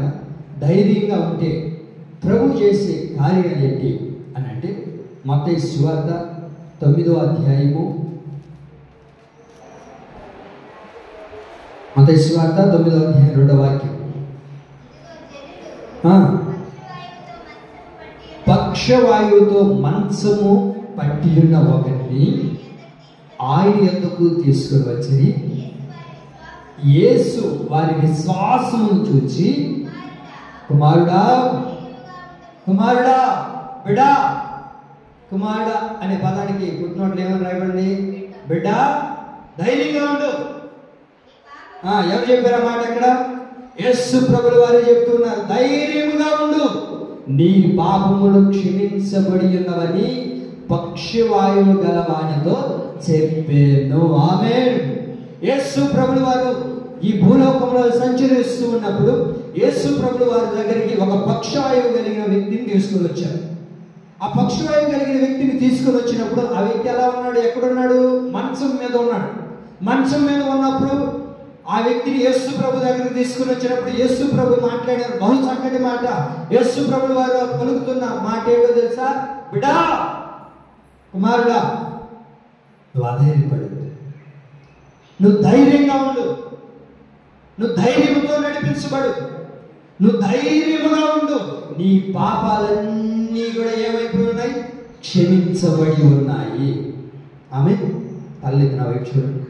వాస్తవంగా యేసు ప్రభులు వారికి దగ్గరికి తీసుకుని వచ్చిన వ్యక్తి ఎవరు? అక్కడ పాపముతో ఉన్నవాడిని చెప్పాలి మీరు. పాపముతో ఉన్నవాడిని తీసుకుని వచ్చారు యేసు ప్రభు దగ్గరికి. ఎవరిని తీసుకుని వచ్చారు? పక్షవాయువు కలిగిన వాడిని తీసుకుని వచ్చారు. ఇప్పుడు యేసు ప్రభు ఏమని మాట్లాడాలి? బిడా, నువ్వు ధైర్యంగా ఉండు, నీ పక్షవాయువు తొలగిపోతున్నా నీ పలకాలు. కానీ యేసు ప్రభు పలికిన మాట ఏంటి? నువ్వు ధైర్యముగా ఉండు, నీ పాపాలన్నీ క్షమించబడ్డాయి. ఆమేన్. ఎందుకు ఆ పక్షవాయువు కలిగిన వాడితో పాపాలు క్షమించాడు దేవుడు అని అంటే, పక్షవాయువు కలిగిన వాడు అటు ఇటు తిరగలుగుతాడు. పక్షవాయువు కలిగిన వాడు ఏమిటి? తను అనుకున్న పనిని చేయగలుగుతాడా? తను వెళ్ళాలనుకున్న గమ్య స్థానానికి వెళ్ళగలుగుతాడా? పక్షవాయువు కలిగిన వాడు తనంతటా తాను తినగలుగుతాడా? పక్షవాయువు కలిగిన వాడు తనంతటా తాను పని చేసుకోగలుగుతాడా? చేయలేడు. అయితే పక్షవాయువు కలిగిన వాడు సరిగ్గా మాట్లాడగలుగుతాడా? మాట్లాడలేడు. అంటే ఏదైనా చిన్న నొప్పి అని చెప్పి తను గీరుకోగలుగుతాడు. ఎక్కడైనా దూరం వచ్చింది అనుకోండి, ఏమిటి చేసుకోగలుగుతాడు? తన పని తాను చేసుకోలేడు. అయితే ఆ వ్యక్తితో దేవుడు మాట్లాడుతూ ఉన్నాడు. దేవుడు మాట్లాడుతున్నాడు, నువ్వు ధైర్యముగా ఉండు, నీ పాపాలన్నీ క్షమించబడ్డాయి. పాపాలు క్షమించబడ్డాయి అని అంటే పక్షవాయువుతో కూడిన వ్యక్తిని పక్షవాయువు నుంచి విడుదల కలగజేయాలి. కానీ దేవుడు కలిగిన మాట ఏంటి? నువ్వు పాపములో నుంచి విడుదల పొందావు, నీ పాపాలన్నీ క్షమించబడ్డాయి, నువ్వు ధైర్యంగా ఉండు. ఇప్పుడు ఒక వ్యక్తికి పాపాలు క్షమించబడితే, ఏ వ్యక్తులైతే పాపాలు క్షమించబడతాయో, పాపాలు తొలగిపోతాయో, పాపంలో నుంచి విడుదల పొందుతాడో, ఆ వ్యక్తి ఏం చేస్తాడో తెలుసా? ఎక్కడైనా ధైర్యముగా బ్రతకగలుగుతాడు. ఆమేన్. ఒక వ్యక్తి పాపములో ఉన్నాడు అంటే తను ఎలా ఉన్నాడు అంటే, పక్షవాయువు కలిగిన వ్యక్తి ఎలాగైతే ఉంటాడో పాపములో ఉన్న వ్యక్తి కూడా అలాగే బ్రతుకుతాడు. మీకు అర్థమవుతుందన్న మాటలు? పాపములో ఉన్న వ్యక్తి ఎలా ఉంటాడో తెలుసా? పక్షవాయువుతో పడిన వ్యక్తి ఎలా ఉంటాడో పాపములో ఉన్న వ్యక్తి కూడా అలాగే బ్రతుకుతాడు. మా వినా, పక్షవాయువుతో ఉన్న వ్యక్తి ఎలా ఉంటాడో, పాపములో జీవిస్తున్నవాడు, పాపములో ఉన్నవాడు, పాపముతో బ్రతుకుతున్న వ్యక్తి కూడా అలాగే బ్రతుకుతాడు. పాపములో ఉన్న వ్యక్తి తను అనుకున్న కార్యక్రమాన్ని చేయలేడు. పాపములో ఉన్న వ్యక్తి తను చేయాలనుకుంటున్న పనిని నెరవేర్చుకోలేడు. పాపములో ఉన్న వ్యక్తి తను సంతోషంగా బ్రతకలేడు. పాపములో ఉన్న వ్యక్తి ఆనందంగా మెలుగుతూ ఉండలేడు. పాపములో ఉన్న వ్యక్తి అందరితో సుఖ సంతోషాలతో సఖ్యంగానో స్నేహంగానో బ్రతకలేడు. అలాగే పక్షవాయువు కలిగిన వాడు ఎవరికైనా స్నేహం చేయగలుగుతాడా? చేయలేడు. అలాగే పాపములో ఉన్న ఒక వ్యక్తి కూడా ఎవరితో స్నేహం చేయలేడు. పాపములో ఉన్న వ్యక్తి ఎక్కడ కూడా ఏ కార్యాన్ని తలపెట్టలేడు. పాపములో ఉన్న వ్యక్తి ఎప్పుడు కూడా తన జీవితంలో అద్భుతం, ఇది ఆహా, ఇది సంతోషం అనే జీవితాన్ని తను చూడలేడు. అయితే దేవుడు అంటారు, ఆ పక్షవాయు కలిగిన వాడితో అన్న మాట ఏంటో తెలుసా? బిడ్డ, నువ్వు ధైర్యముగా ఉండు, నువ్వు ధైర్యముగా ఉండు, నీ పాపాలన్నీ క్షమించబడ్డాయని పక్షవాయువు గల వాడితో చెప్పాను. దేవుడు ప్రియులారా, ఈనాడు నువ్వు ఏ పాపంలో కూరుకుపోయినవి, ఏమండి, ఒక పక్షవాయువు కలిగిన వ్యక్తి ఎలాగైతే పడి ఉన్నాడో అలాగని ఇంకా పాపంలో కూరుకుపోయి ఆ పాపంలో నుంచి బయటికి రాలేక, ఆ పాపంలో నుంచి విడుదల పొందలేక, ఆ పాపంలో నుంచి నిన్ను బయటికి తీసుకుని వచ్చేవాడు లేక ఇంకా అదే పాపంలో సతమతములాడిపోచున్నావేమో, అదే పాపములతో కొడిపెట్టలాడుతున్నావేమో, అదే పాపముతో అంటకట్టబడి నడిపించబడుతూ ఉన్నావేమో. ఒక పక్షవాయువు కలిగిన వాడు ఎలాగైతే పడి ఉన్నాడో పాపముతో గూడు కట్టుకున్నవాడు అలాగే బ్రతుకుతాడు. ఈరోజున ఎంతమంది పాపంతో గూడు కట్టుకొని పాపంతో స్నేహం చేస్తూ పాపంతో బ్రతుకుతూ పాపంతో విచ్చలవిడిగా బ్రతుకుతూ ఉన్నారండి. అందుకే దేవుడు అంటారు, పక్షవాయువు కలిగిన వాడు ఎలాగే పాపములో బ్రతుకుతూ ఉన్నాడో వాడి పాపాలన్నిటినీ దేవుడు క్షమించాడు. క్షమించిన తర్వాత ఇప్పుడు ఏమైంది? ఆ తర్వాత కింద వాక్యాలు మనం చదువుకుంటూ వస్తే ఆ పక్షవాయువు నుంచి ఏమయ్యాడంటే వాడు విడుదల పొందాడు. విడుదల పొందాడు. ఇప్పుడు ఎక్కడికైనా వెళ్తాడు, వీడు ఎక్కడైనా తిరగగలుగుతాడు. కారణం ఏంటో తెలుసా? దేవుడు అతనితో ధైర్యముగా ఉండమని చెప్పాడు. ఈనాడు దేవుని సన్నిధికి వచ్చిన దేవుని ప్రియులారా, మీరు అధైర్యపడిపోబోతుంది. నీ పాపం ఏదైనా సరే, అది చిన్నదో పెద్దదో, ఏ పాపం గూడు కట్టుకొని ఉందో, ఏ పాపం నీ జీవితంలో ఏలుబడి చేస్తుందో, ఈ పాపంలోనే ఇంకా గూడు కట్టుకొని నడిపించబడుతూ ఉన్నట్లయితే దేవుడు నీతోనే మాట్లాడుతున్నాడు. ఇంకా పాపం చేయొద్దు, పాపం నుంచి విడుదల పొందు, నీ పాపాలన్నీ క్షమించబడ్డాయి, నువ్వు ధైర్యముగా ఉండు.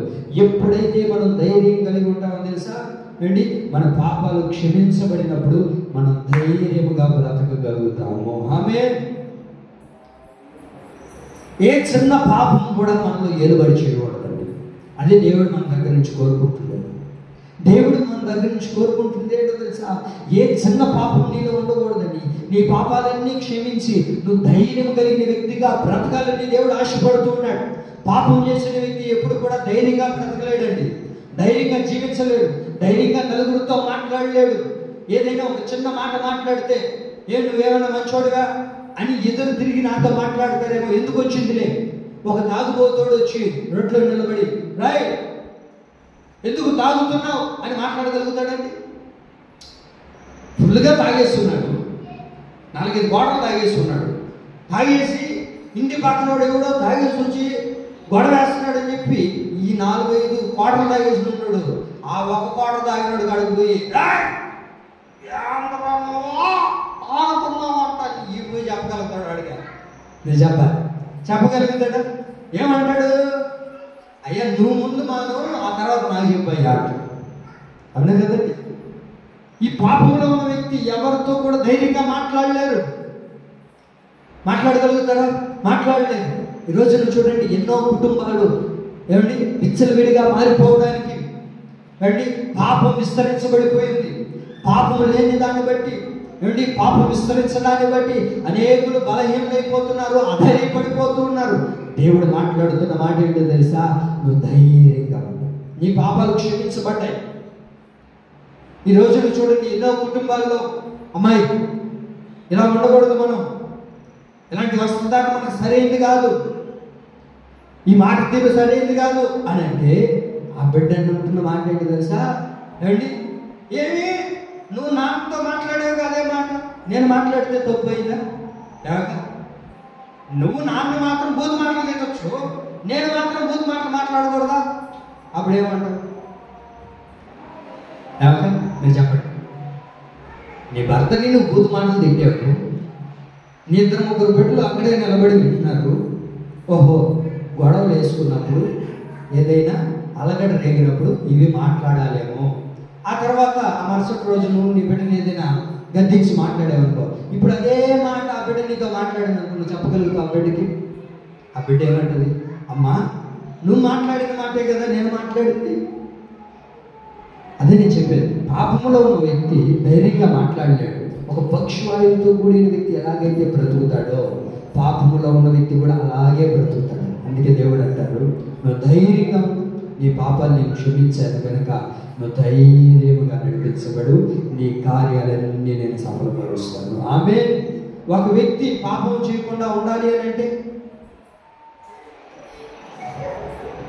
ఒక వ్యక్తి పాపం చేయకుండా ఉండాలి అని అంటే ఏం చేయాలో తెలుసా? 119వ కీర్తన 11వ వాక్యం చూడు.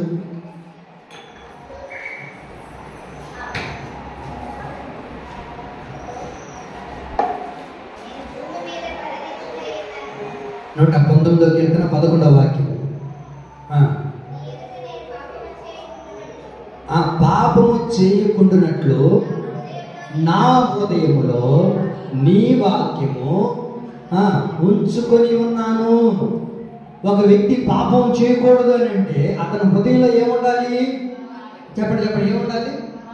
తెలుసుకోనా? ఎవరు యూట్యూబ్ అంటారు అక్క? వాట్సాపా? చెప్పండి అక్క, వినబడుతుంది. అట్లా అంటారా? సరే, ఒకరి హృదయంలో ఏమండి ఎప్పుడైతే వాక్యం ఉంటుందో ఆ వాక్యము వాడిని ఏం చేస్తుంది? పాపము చేయకుండా కాపాడుతుంది. ఆ వాక్యం మళ్ళా చదవండి. నీ ఎదుట నేను పాపం చేయకుండా ఉండినట్లు నా హృదయంలో నీ వాక్యం ఉంచు. ప్రభువా, నా హృదయంలో నీ వాక్యం ఉన్నంత కాలము నేను పాపం చేయలేను. ఏ వ్యక్తులైతే వాక్యం ఉండదో, ఏ వ్యక్తులైతే దేవుని మాట ఉండదో, ఏ వ్యక్తులైతే దేవుని మాటకు అనుకూలంగా ఉండడో ఆ వ్యక్తి ఏం చేస్తాడు? పాపము చేస్తాడు. దేవుని ఎదుట ఒక వ్యక్తి పాపం చేయకూడదు అని అంటే ఆ వ్యక్తిలో ఏముండాలి? చెప్పండి, ఏముండాలి? వాక్యం ఉండాలి. వాక్యం లేదు అని అంటే ఆ వ్యక్తి ఏం చేస్తాడు? ఇప్పుడు పాపం చేస్తాడు. అయితే వాక్యం ఉంటుంది, వాక్యం ఎప్పుడైతే వాడి హృదయంలో ఉంటుందో, దేవుని వాక్యానుసారాన్ని ఎప్పుడైతే మనం నడిపించబడడం ప్రారంభిస్తామో మనం ఎప్పుడు కూడా పాపం చేయలేదు. పాపం జోలికి మనం వెళ్ళము. పాపం జోలికి మనం వెళ్ళకుంటే నా హృదయంలో ఎప్పుడు ఏముండాలి? వాక్యం. ఈ వాక్యమే మనల్ని నడిపిస్తాడు. ఆ వాక్యమే మనల్ని నవనూతన మార్గంలో నడిపిస్తాడు, ఉన్నతమైన శిఖరాలు నడిపిస్తాడు.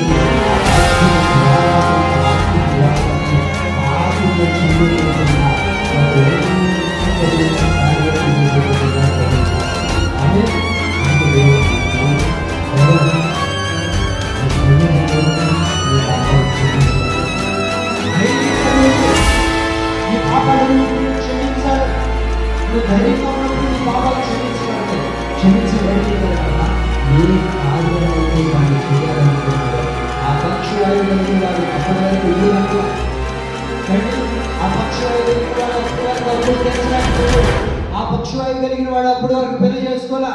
ఆ పక్షవాయు కలిగిన వాడు అప్పటి వరకు పెళ్లి చేసుకుని ఉన్నా పిల్లలు కనలేకపోయాడు. అప్పటి వరకు తన అప్పులు తీర్చుకోలేకపోయాడు. అప్పటి వరకు తన జీవితంలో కార్యం జరగలేకపోయింది. ఎప్పుడైతే పాపాలు క్షమించబడ్డాయో ఏమండి, తన ఊహల్లో ఉన్న ప్రతి కార్యాన్ని దేవుడు ఏం చేశాడు? ఇప్పుడు చెప్పండి, ఏం చేశాడు? సఫలపరిచాడు. ఆమేన్. ఎప్పుడైతే నువ్వు పాపంలో నుంచి బయటకు వస్తావో నీ కార్యాలన్నిటినీ దేవుడు నెరవేర్చడం ప్రారంభిస్తాడు. అందుకే దేవుడు అంటారు కదా, దేవుడే స్వయంగా అంటారు అతనితో, నువ్వు ధైర్యంగా ఉండు, నీ పాపాలు క్షమించబడితే ప్రతి కార్యం ఏమైపోతుంది? సఫలమవుతుంది. రెండో మాట, ధైర్యంగా ఉంటే ఏం జరుగుతుంది అని అంటే, అదే మత్తయి సువార్త 9వ అధ్యాయము 22వ వాక్యం చూడండి. ఇక్కడ ఒక స్త్రీ మనకు కనబడుతుంది.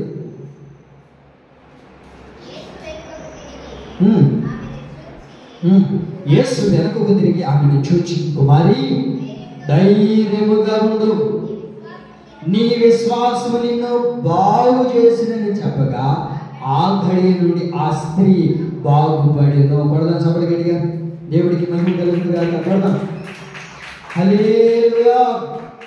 రెండవదిగా ధైర్యంగా ఉండి ఏం జరుగుతుంది అని అంటే, ధైర్యముగా మనం ఎప్పుడైతే ఉంటామో ఏమండి బాగుపరచబడడం ప్రారంభించబడుతుంది. అప్పటి వరకు ఎన్ని సంవత్సరాల నుంచి?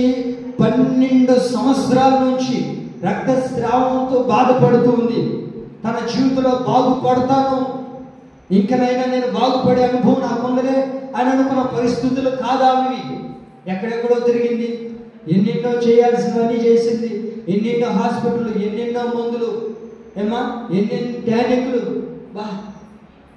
ఎన్ని టానిక్లు, ఎన్ని మందులు, ఎన్ని ఇంజక్షన్లు.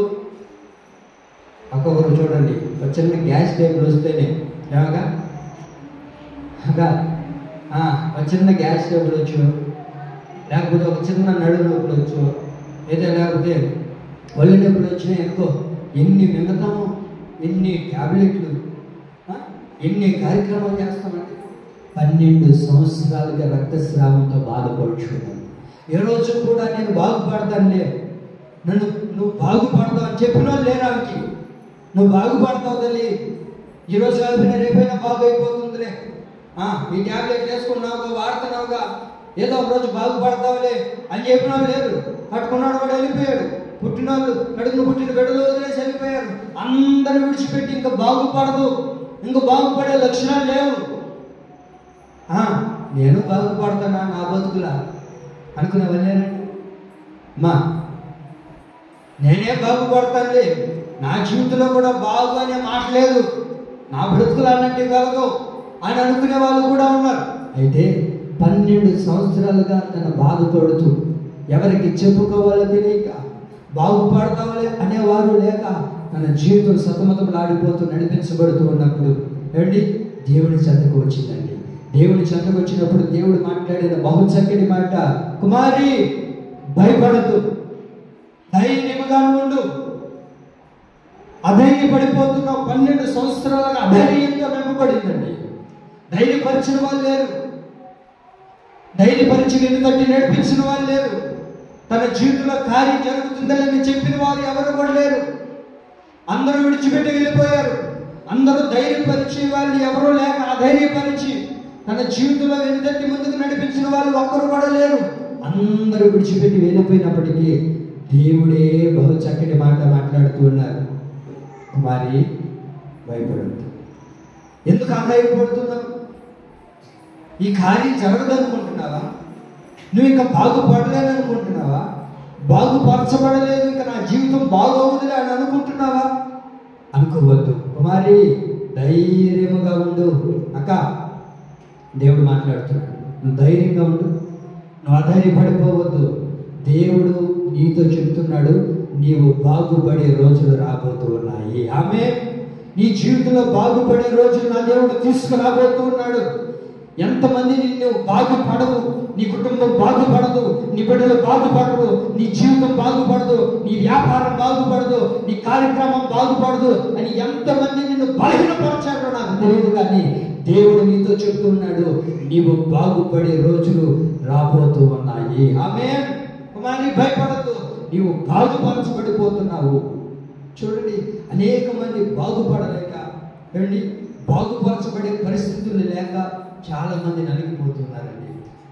ఒక వాక్యం చదివానండి బైబిల్లో, ఇర్మీయా గ్రంథం 6వ అధ్యాయం 14వ వాక్యాన్ని చదువుతున్నప్పుడు మనుషులు ఏం చేస్తారు అనంటే, ఇర్మీయా గ్రంథం 6:14, సమాధానం లేని సమయమున చెప్పుచు. చూడండి ఏం రాశారు అక్కడ? గాయపడ్డారట. ఆ గాయాన్ని ఏం చేస్తున్నారు? పైన మాత్రమే బాగు చేస్తున్నారు, పైన మాత్రమే బాగు చేస్తున్నారే కానీ ఆ గాయాన్ని బాగుపరచలేకపోతున్నారు. వినాలి, పైకి జాగ్రత్తగా వినాలి. ఏం చేస్తున్నారు? గాయాన్ని ఏం చేస్తున్నారు? పైన మాత్రమే బాగు చేస్తున్నారే కానీ ఎక్కడ గాయపరచబడిందో, ఎక్కడ గాయముతో నింపబడిందో దాన్ని బాగుపరచట్లేదు. మీరు వింటారన్న మాటలు? వింటున్నారు? చూడండి, షుగర్ వచ్చిన వాళ్ళకి ఏం చేస్తారు? చిన్న గాయం అయితే అక్కడికి మానిపోయారు, దాన్ని ఏం చేస్తారు? ఆ గాయాన్ని అక్కడికి తీసేస్తారు. అయితే కొంతమందికి చూడండి, ఆ వేలు అక్కడి వరకు తీసేసిన, బటన్ వేలు తీసేసిన, కొంతమందికి ఏమవుతుందట? లోపలే ఇన్ఫెక్షన్ అయిపోతుంటారు. లోపలే లోపల ఇన్ఫెక్షన్ అయిపోయి అది చాలా ప్రమాదం అనేది దారితీస్తుంది. కొన్నిసార్లు చావు కూడా దారి తీసేస్తారు. మనుషులు ఏం చేస్తారు? పైనే బాగు చేస్తారు. కానీ మనం ఆరాధిస్తున్న దేవుడు ఎలా బాగు చేస్తాడో తెలుసా? దేనిని బాగు చేస్తాడో తెలుసా? పైన బాగు చేయడు ఆయన. పై దెబ్బ తగిలింది, అంత పసుపు పెడితే పోతాదిలే ఏమ్మా. పైన దెబ్బ తగిలింది ఏం చేస్తాం మనం? కరెక్ట్గా చెప్పండి, ఏం చేస్తాం? అంత పసుపు వేస్తాం. ఆ తర్వాత లేకపోతే అంత పొగట కోసం రక్తం ఆగాలని పైన గాయాలు మానతామే. కానీ మన దేవుడు దేన్ని బాగుపరుస్తాడో తెలుసా? 147వ కీర్తన 3వ వాక్యం చూడండి. దేన్ని ఆయన బాగుపరుస్తాడు?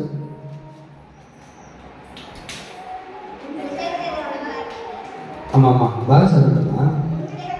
ఎవరు బాగు చేస్తాడు ఆయన? దేనిని బాగు చేస్తాడు అని అంటే గుండె చెదరైన వారిని ఆయన ఏం చేస్తాడు? బాగు చేస్తాడు. వారి గాయములను కూడా ఆయనే కడతాడు. ఎందుకు బట్టి నీ గుండె బాగుపరచబడలేక గాయపరచబడిందో, గుండె చెదిరిన పరిస్థితులను నడిపించబడుతున్నావు. నీ కార్యాన్ని చూడలేక, ధైర్యాన్ని పొందుకోలేక, బలహీనపరచబడిపోతూ, గుండె చెదరిపోయి ఇంకా బాగవుతుందా అని అనుకునే పరిస్థితి లేక నువ్వు బలహీనపరచబడిపోతున్నావా? దేవుడు అంటున్నాడు, నీవు బాగుపరిచే రోజులు రాబోతున్నాయి. గాయపడిన ప్రతి గుండెను ప్రభు బాగు చేయబోతూ ఉన్నాడు. ఆమేన్. నీ గుండెని ఏం చేస్తాడు ఆయన? అమ్మా అదే నేను చెప్పేది. పైన మనుషులు ఏం చేస్తారు? పైన గాయాన్ని బాగు చేస్తారే. కానీ ఏంటి, ఏదైనా ఒక చిన్న గొడవ జరిగింది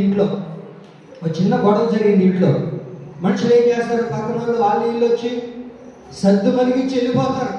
కానీ హృదయంలో కలుగుతున్న బాధను కానీ, నలిగిపోయిన హృదయాన్ని బాగు చేయగలుగుతాడా మానవుడు? కానీ మన దేవుడు ఎవరో తెలుసా?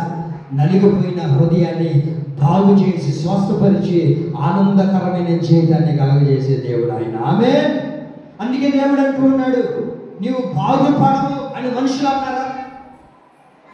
మనుషులు అలాగే అంటారు. కాబట్టి నేను నిన్ను ధైర్యపరుస్తున్నది ఎందుకో తెలుసా? నిన్ను ధైర్యంగా ఉండమంటున్న దేవుడు ఎందుకో తెలుసా? నిన్ను బాగు చేయాలి. నిన్ను బాగు చేసి నలుగురిలో నిలబెట్టాలని, సమాజంలో నిన్ను సంతోషకరంగా చేయాలని. ఎవరి ఎదుట నువ్వు బాగుపడవన్నారో ఆ మనుషుల ఎదుటే నిన్ను బాగు చేసి ఉన్నత శిఖరాలు ఎక్కించాలని దేవుడు నిన్ను ధైర్యంగా ఉండమంటున్నాడు. ఆమేన్. కనుక అధైర్యపడద్దు, ధైర్యంగా ఉండు. దేవుడు మన జీవితంలో బాగు చేయబోతూ ఉన్నాడు. మన బ్రతుకును బాగు చేస్తాడు ఆయన. నలిగిపోయిన హృదయాన్ని, నలిగిపోయిన గుండెను ఆయన, చెదరిపోయిన గుండెను బాగు చేసి, ఏ పరిస్థితుల్లోనూ గుండె చెదరిపోయిందో, ఏ పరిస్థితిని చూసి నీ గుండె చెదరైపోయిందో దేవుడు అంటారు, నేను దానిని బాగు చేయబోతూ ఉన్నాను. ఆమేన్. కాబట్టి ధైర్యంగా ఉండు, ధైర్యంగా ఉందాం. దేవుడే మనల్ని బాగు చేస్తాడు. దేవుడే నీ కుటుంబాన్ని బాగు చేస్తాడు. దేవుడే నీ బిడ్డల పరిస్థితిని బాగు చేస్తాడు. ఆయనే బాగు చేయగలిగిన దేవుడు. మనుషులైతే పైపైనే బాగు చేస్తాడు. కానీ మన దేవుడు ఏం చేస్తాడు? గుండె చెదరైన వారిని, కుటుంబాలు చెదరైన వారిని, మనసులు చెదిరిపోయిన వారిని, ఆలోచన చెదిరిపోయిన వారిని ఏం చేస్తాడు? ఆయన బాగు చేయడం ప్రారంభిస్తాడు. ఆమేన్.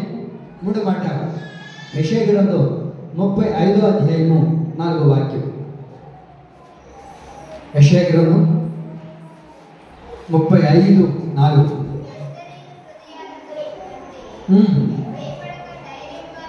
భయపడక ధైర్యంగా ఉండండి. భయపడద్దు, మీరు ధైర్యంగా ఉండండి. దేవుడే దిగి వస్తున్నాడు.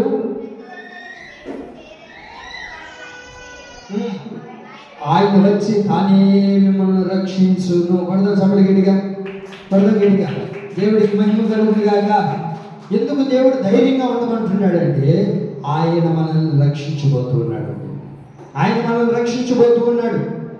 ఎన్నో పరిస్థితులు మనం చూస్తున్నాం. అధైర్యపరిచే పరిస్థితులు మనం గమనిస్తూ ఉన్నాం.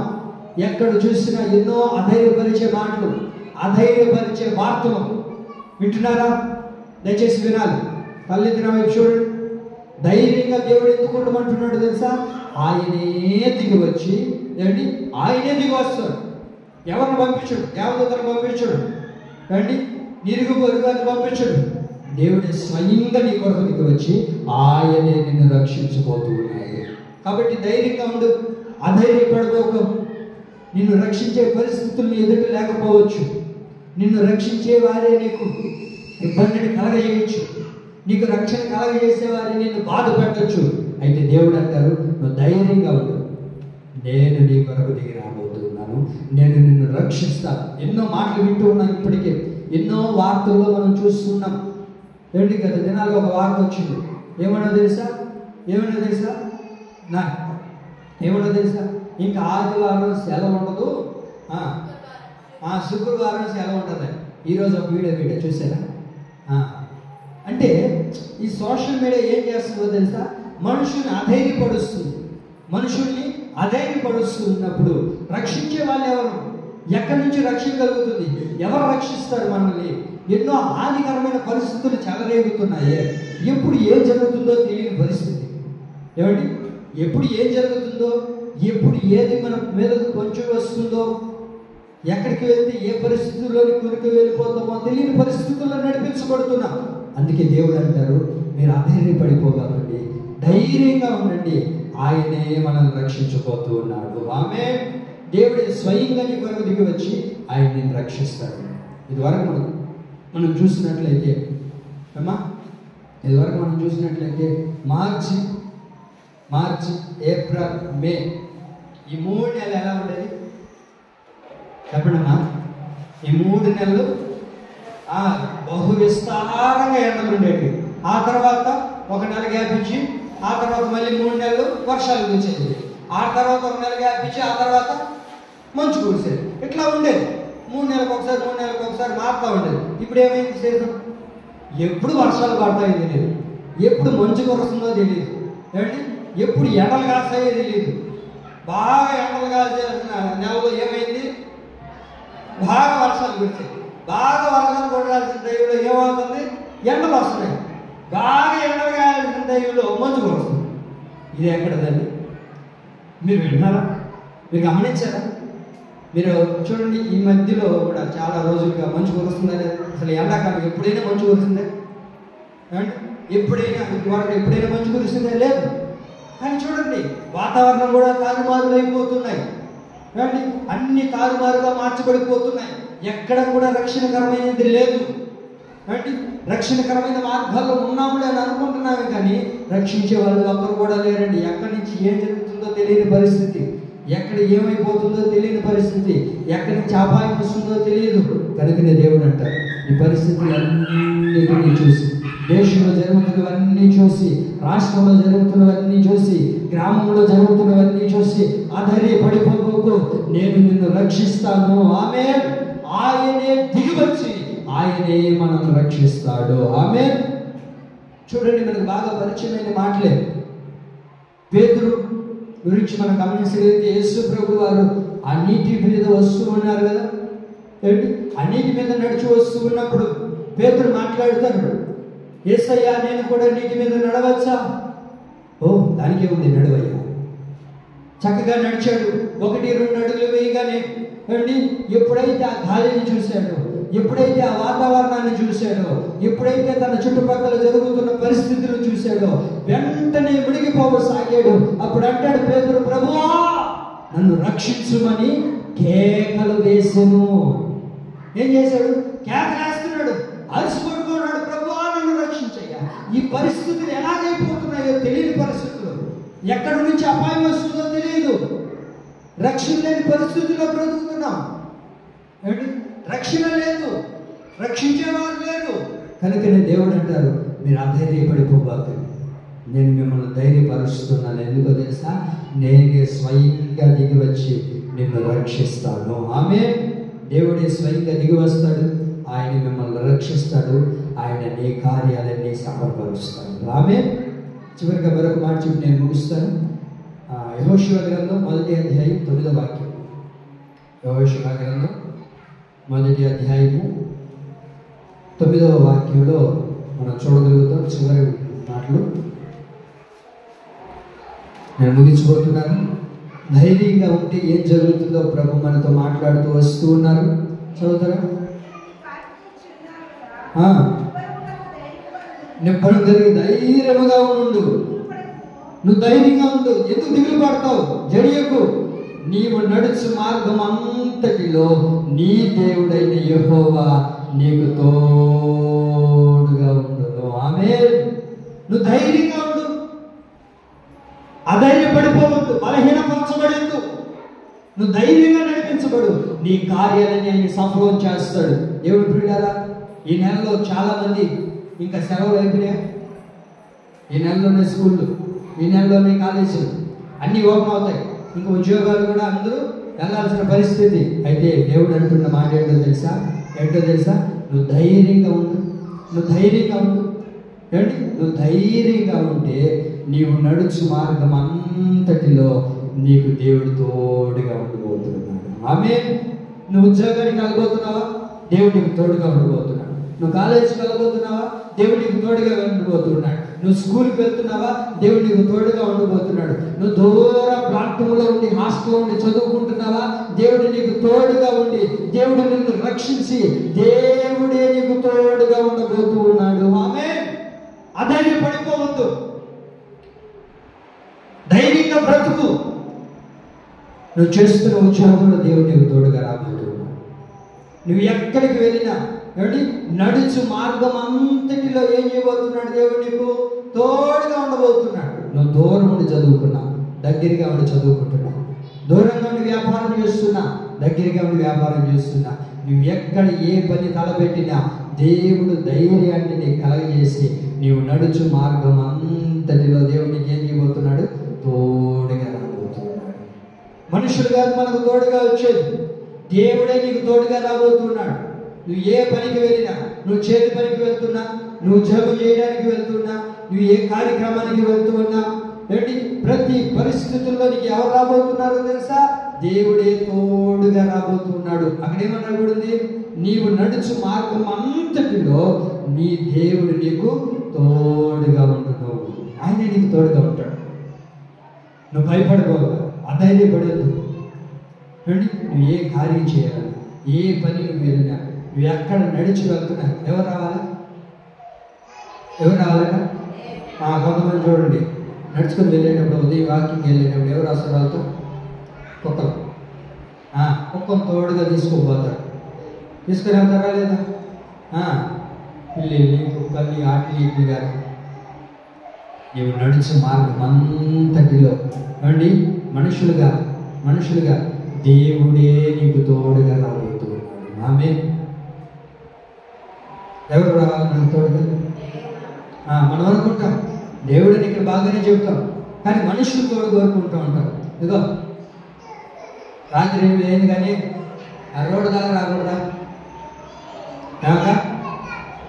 ఇప్పటికే టైం అయిపోయింది, స్కూల్ దాకా వదిలేసి రాకూడదా? వద్దని వాక్యం అంటుంది, నీవు నడుచు మార్గం అంతటిలో దేవుడు నీకు తోడుగా రాబోతుంది. ఆ రోడ్డు మీద నడుచుకుంటూ వెళ్తున్నాడు. నడుచుకుంటూ వెళ్తుంటే అతనితో కూడా ఒక వ్యక్తి నడుచుకుంటూ వస్తున్నాడట. అతని పేరు షిమ్మి. అతని పేరు ఏం పేరు?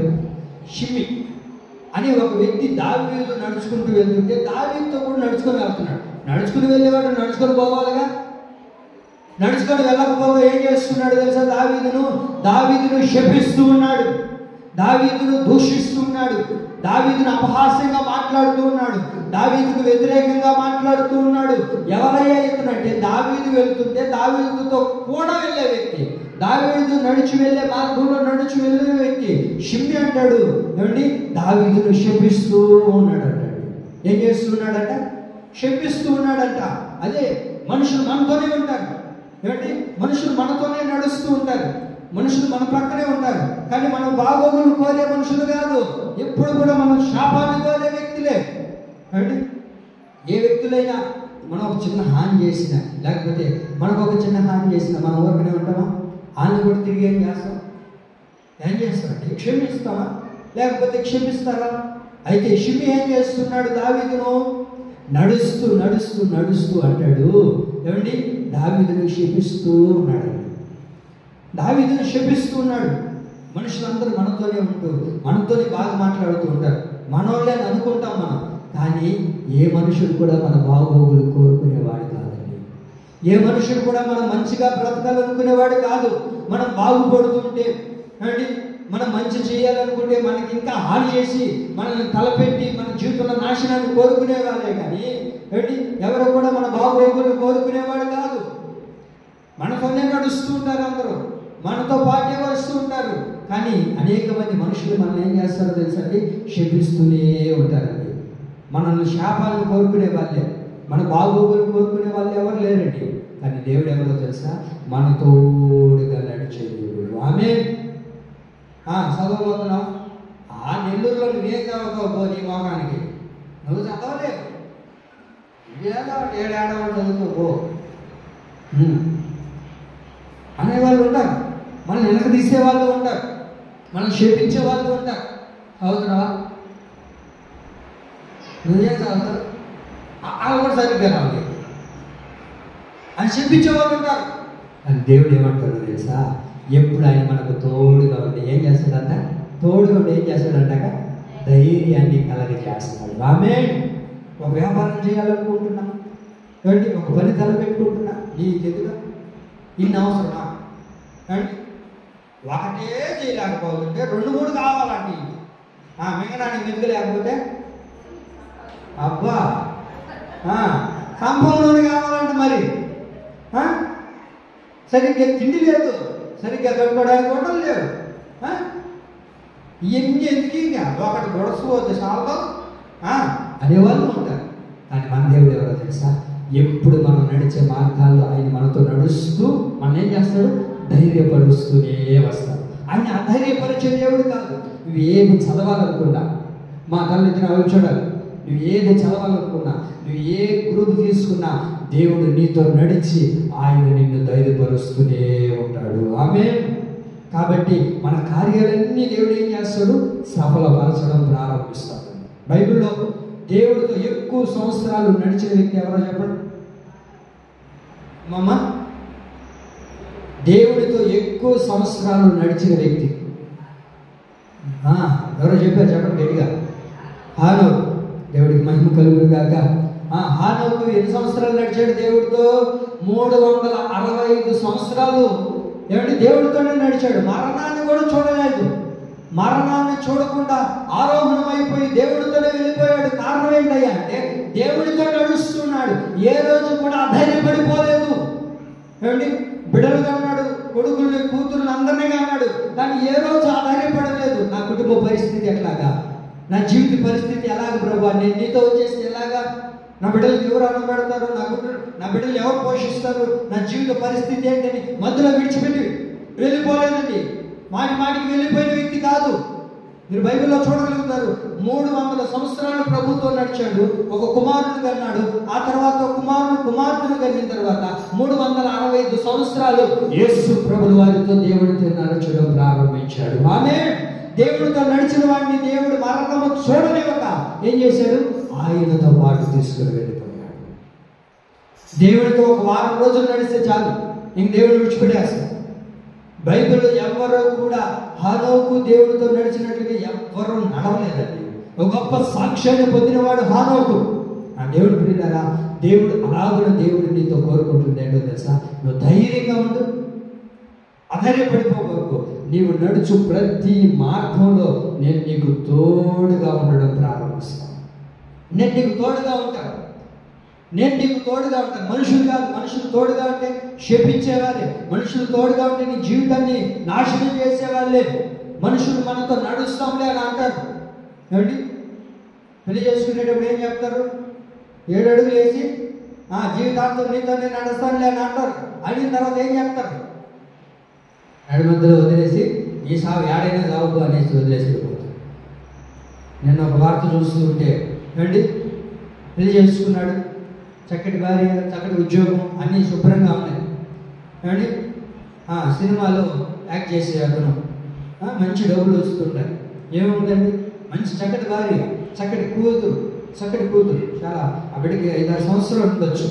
అండి అంత చక్కటి కుటుంబాన్ని పెట్టుకొని అక్రమ సంబంధం పెట్టుకొని వేరే ఒక వ్యక్తితో ఉండే, ఏమండి ఆ భార్య వెళ్ళి వాళ్ళిద్దరూ ఉండే ఆఫీసులో వెళ్ళి వాళ్ళని చూసి పట్టుకొని పోలీసులకు అప్పగించిందండి. అంటాడు, నువ్వు నాకు అవసరం లేదు, నీకు విడాకులు ఇచ్చేస్తున్నా, నాకు ఈ అమ్మాయి కాదు. చూడండి, ఒకప్పుడు ఏం చెప్పాడు, నీతో నేను నడుస్తానన్నారు. కానీ ఈరోజు ఏమైపోతున్నాయి? ఇది ఒకటి కాదు, ఇలాంటివి ఎన్నో జరుగుతున్నాయి దేశం మీద, ఎన్నో మన కళ్ళాలో చూస్తున్నాం. కానీ దేవుడు ఎవరో తెలుసా? ఆయన నీతో నడిచి నిన్ను ధైర్యపరుస్తూ నడిపిస్తాడు. ఆమేన్. కాబట్టి మనుషులతో కాదు మనం నడవలసింది, మనుషులు వెళ్ళవలసిన త్రోవలో కాదు మనం వెళ్ళవలసింది, దేవుడు నడిపించే మార్గంలో మనం వెళ్ళదుముగాక. ఆమేన్. కాబట్టి మనం ధైర్యంగా ఉంటే దేవుడు ఏం చేస్తాడు? మనల్ని క్షమించి మనల్ని నడిపిస్తాడు. మనల్ని ధైర్యంగా ఉండమని దేవుడు ఎందుకు చెప్తున్నాడు తెలుసా? మనల్ని బాగుపరచాలని దేవుడు కోరుకుంటున్నాడు. ధైర్యంగా ఉండి దేవుడు ఏం చేస్తాడు తెలుసా? రక్షిస్తాడు. ధైర్యంగా ఉండి ధైర్యంగా మనం ఉన్నప్పుడు దేవుడు ఏం చేస్తాడో తెలుసా? మనం నడుచు మార్గములన్నిటిలో ఆయనే మనకు తోడుగా ఉంటాడు.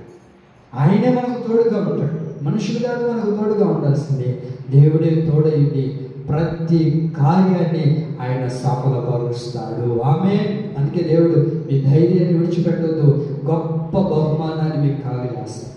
ఇంకేమనుకుందాం మనం? కాబట్టి నేను బలహీనని అనుకోవద్దు. నేను బలాఢ్యుని అని నువ్వు అనుకున్నప్పుడే ప్రతి గొప్ప కార్యాన్ని కనులారా చూడడం ప్రారంభిస్తావు. నువ్వు కనులారా నీ కార్యాలు చూడాలంటే మీరు బలహీనులు కాక మనం ఏం చేయాలి? ధైర్యం వహించాలి. అప్పుడు మీ కార్యాలన్నీ సఫలమవుతాయి. ఒక చిన్న మాట చెప్పి నేను ముగిస్తాను. చూడండి, మీకు గొంగిలి పురుగు తెలుసా? పచ్చగా ఉంటుంది కదా, ఆకుల మీద తిరుగుతుంటుంది కదా, అది మన ఒంటి మీద తిరిగితే నులుగు పురుగా? ఏ పురుగు? బొచ్చు పురుగు, ఏదో ఒకటి రకరకాల పేరు. అయితే ఆ పురుగు చూడండి, ఆ పురుగు చాలా హీనమైంది. దాన్ని చూసి ఎవరైనా ఇష్టపడతారా? చాలా అందంగా ఉందని చెప్పి దాన్ని పెంచుకుంటామా? మనం పెంచుకో. దాన్ని చూస్తే అసహ్యంగా అనిపిస్తుంది. అది చాలా బలహీనమైనది, అది ఎందుకు ఉపయోగపడింది, దాన్ని చూస్తేనే చేదరించుకుంటాం. కానీ ఏ రోజు కూడా ఆ పురుగు నేను హీనమైన దాన్ని, నేను బలహీనురాన్ని, అందరూ నన్ను చేదరించుకుంటున్నారు, ఎవరైనా ఇంట్లోకి వెళ్తే నన్ను ఏం చేస్తున్నారు? చేపగడతో తీసి బయట పడేస్తున్నారు. ఎక్కువగా ఏం చేస్తున్నారు? నన్ను తీసుకుపోయి కలవలో పడేస్తుంటారు, బుడదగొట్లో పడేస్తున్నారు అని ఏ రోజు కూడా తను బలహీనపరచడునండి. ఏం చేస్తుందో తెలుసా? ధైర్యాన్ని తెచ్చుకొని ఒకనొక రోజు ఏమవుతుందో తెలుసా? తన గూడును ప్రారంభిస్తాడు. గూడు కట్టుకుంటుంది, ఆ గూడులో ఉండడం ప్రారంభిస్తాడు. అయితే అయిన తర్వాత కొద్ది రోజులు అలా గడుస్తూ ఉండే కొద్ది ఆ గూట్లోనే ఉంటుంది ఆ పురుగు ఆ గూట్లోనే ఉంటుంది. ఎప్పుడు కూడా బయటికి రాదు. ఏం చేస్తుందో తెలిసి ఆ గూట్లో ఉండి ధైర్యాన్ని నింపుకుంటూ ఉంటుంది. అందరు నన్ను బలహీనపరుస్తున్నారు, బయట తిరుగుతుంటే నేను బయటికి రాకూడదు, నేను ధైర్యాన్ని పొందుకోవాలని ఆ ధైర్యాన్ని నింపుకున్న తర్వాత కొద్ది రోజులు అవుతుంది, ఆ గూడిని విప్పుకొని బయటికి రావడం ప్రారంభిస్తుంది. ఎలా బయటకు వస్తుందో తెలుసా? ఒక సీతాకోక చిలుకలాగా బయటకు వస్తుంది. కొడదాం సపలిగేటిగా. ఆమేన్. ఎలాగొచ్చింది? ఇప్పుడు బటర్ఫ్లై తెలుసా? ఇప్పుడు ఆ బటర్ఫ్లై చూసిన వాళ్ళు ఎవరైనా చేదరించుకుంటారా? చెప్పండి. చేదరించుకుంటావా? బటర్ఫ్లై ఎక్కడ కనబడినా రంగులుగా ఇప్పుడంటే కనబడట్లేదు లేండి అమ్మా. ఒకప్పుడు రెడ్ కలర్, బ్లాక్ కలర్ ఇలాగుండేది, పెద్దగా కనబడతా, ఆకుల మీద పసుపు ఇలాంటివి కనబడితే ఏం చేసేవాళ్ళు? దాన్ని పట్టుకొని వాటికి తాడుకొని మళ్ళీ వదిలేసేవాళ్ళు. మీకు అర్థమవుతుందా? చూడండి, అది బలహీనమైనదే, ఒకప్పుడు అధైర్యంగా కలిగిందే. కానీ ధైర్యాన్ని సమకూర్చుకొని ఎప్పుడైతే తను ధైర్యం కలిగిందిగా నింపబడిందో, ఒకరోజు ఏమైంది? తను అనుకున్న కార్యాన్ని దేవుడు సఫలపరిచి ఎలాగైతే తనను ఒక సీతాకోక చిలుకలాగా, ఒక బటర్ఫ్లై లాగా తన జీవితాన్ని కొనసాగింపు చేశాడో, అందమైన దానిలాగా చేశాడో, అలాంటి జీవితాన్ని ప్రభు మనందరికీ కలగచేయనుగాక. ఆమేన్. మనుషులకి మనం బలహీనమే, మనుషులకి మనం ధైర్యం లేని వారిమే, ఎందుకు పనికిరాని వారిమే. దేవుడు అంటారు, నువ్వు బలహీనురాలివని ఎప్పుడు అనుకోవద్దు, నువ్వు బలవంతురాలివి. బలాన్ని సమకూర్చుకో, ధైర్యంగా నడిపించబడు. నీ కార్యాలన్నీ నా దేవుడు ఈ నెలలో సఫలపరచునుగాక. నీవు వెళ్ళు ప్రతి మార్గంలో నా దేవుడు నీకు తోడయుడునుగాక. నీవు వెళ్ళు ప్రతి మార్గంలో నా దేవుడు నీ కార్యాలన్నిటినీ నెరవేర్చునుగాక. ఆమేన్. చెప్పండి. మీరు బలహీనులు కాక ధైర్యంగా ఉండండి. మీ కార్యాలన్నీ దేవుడు నెరవేర్చి అట్టి కృపతో నింపి దేవుడు బలభరితంగా దేవుడు మార్చునుగాక. ఆమేన్.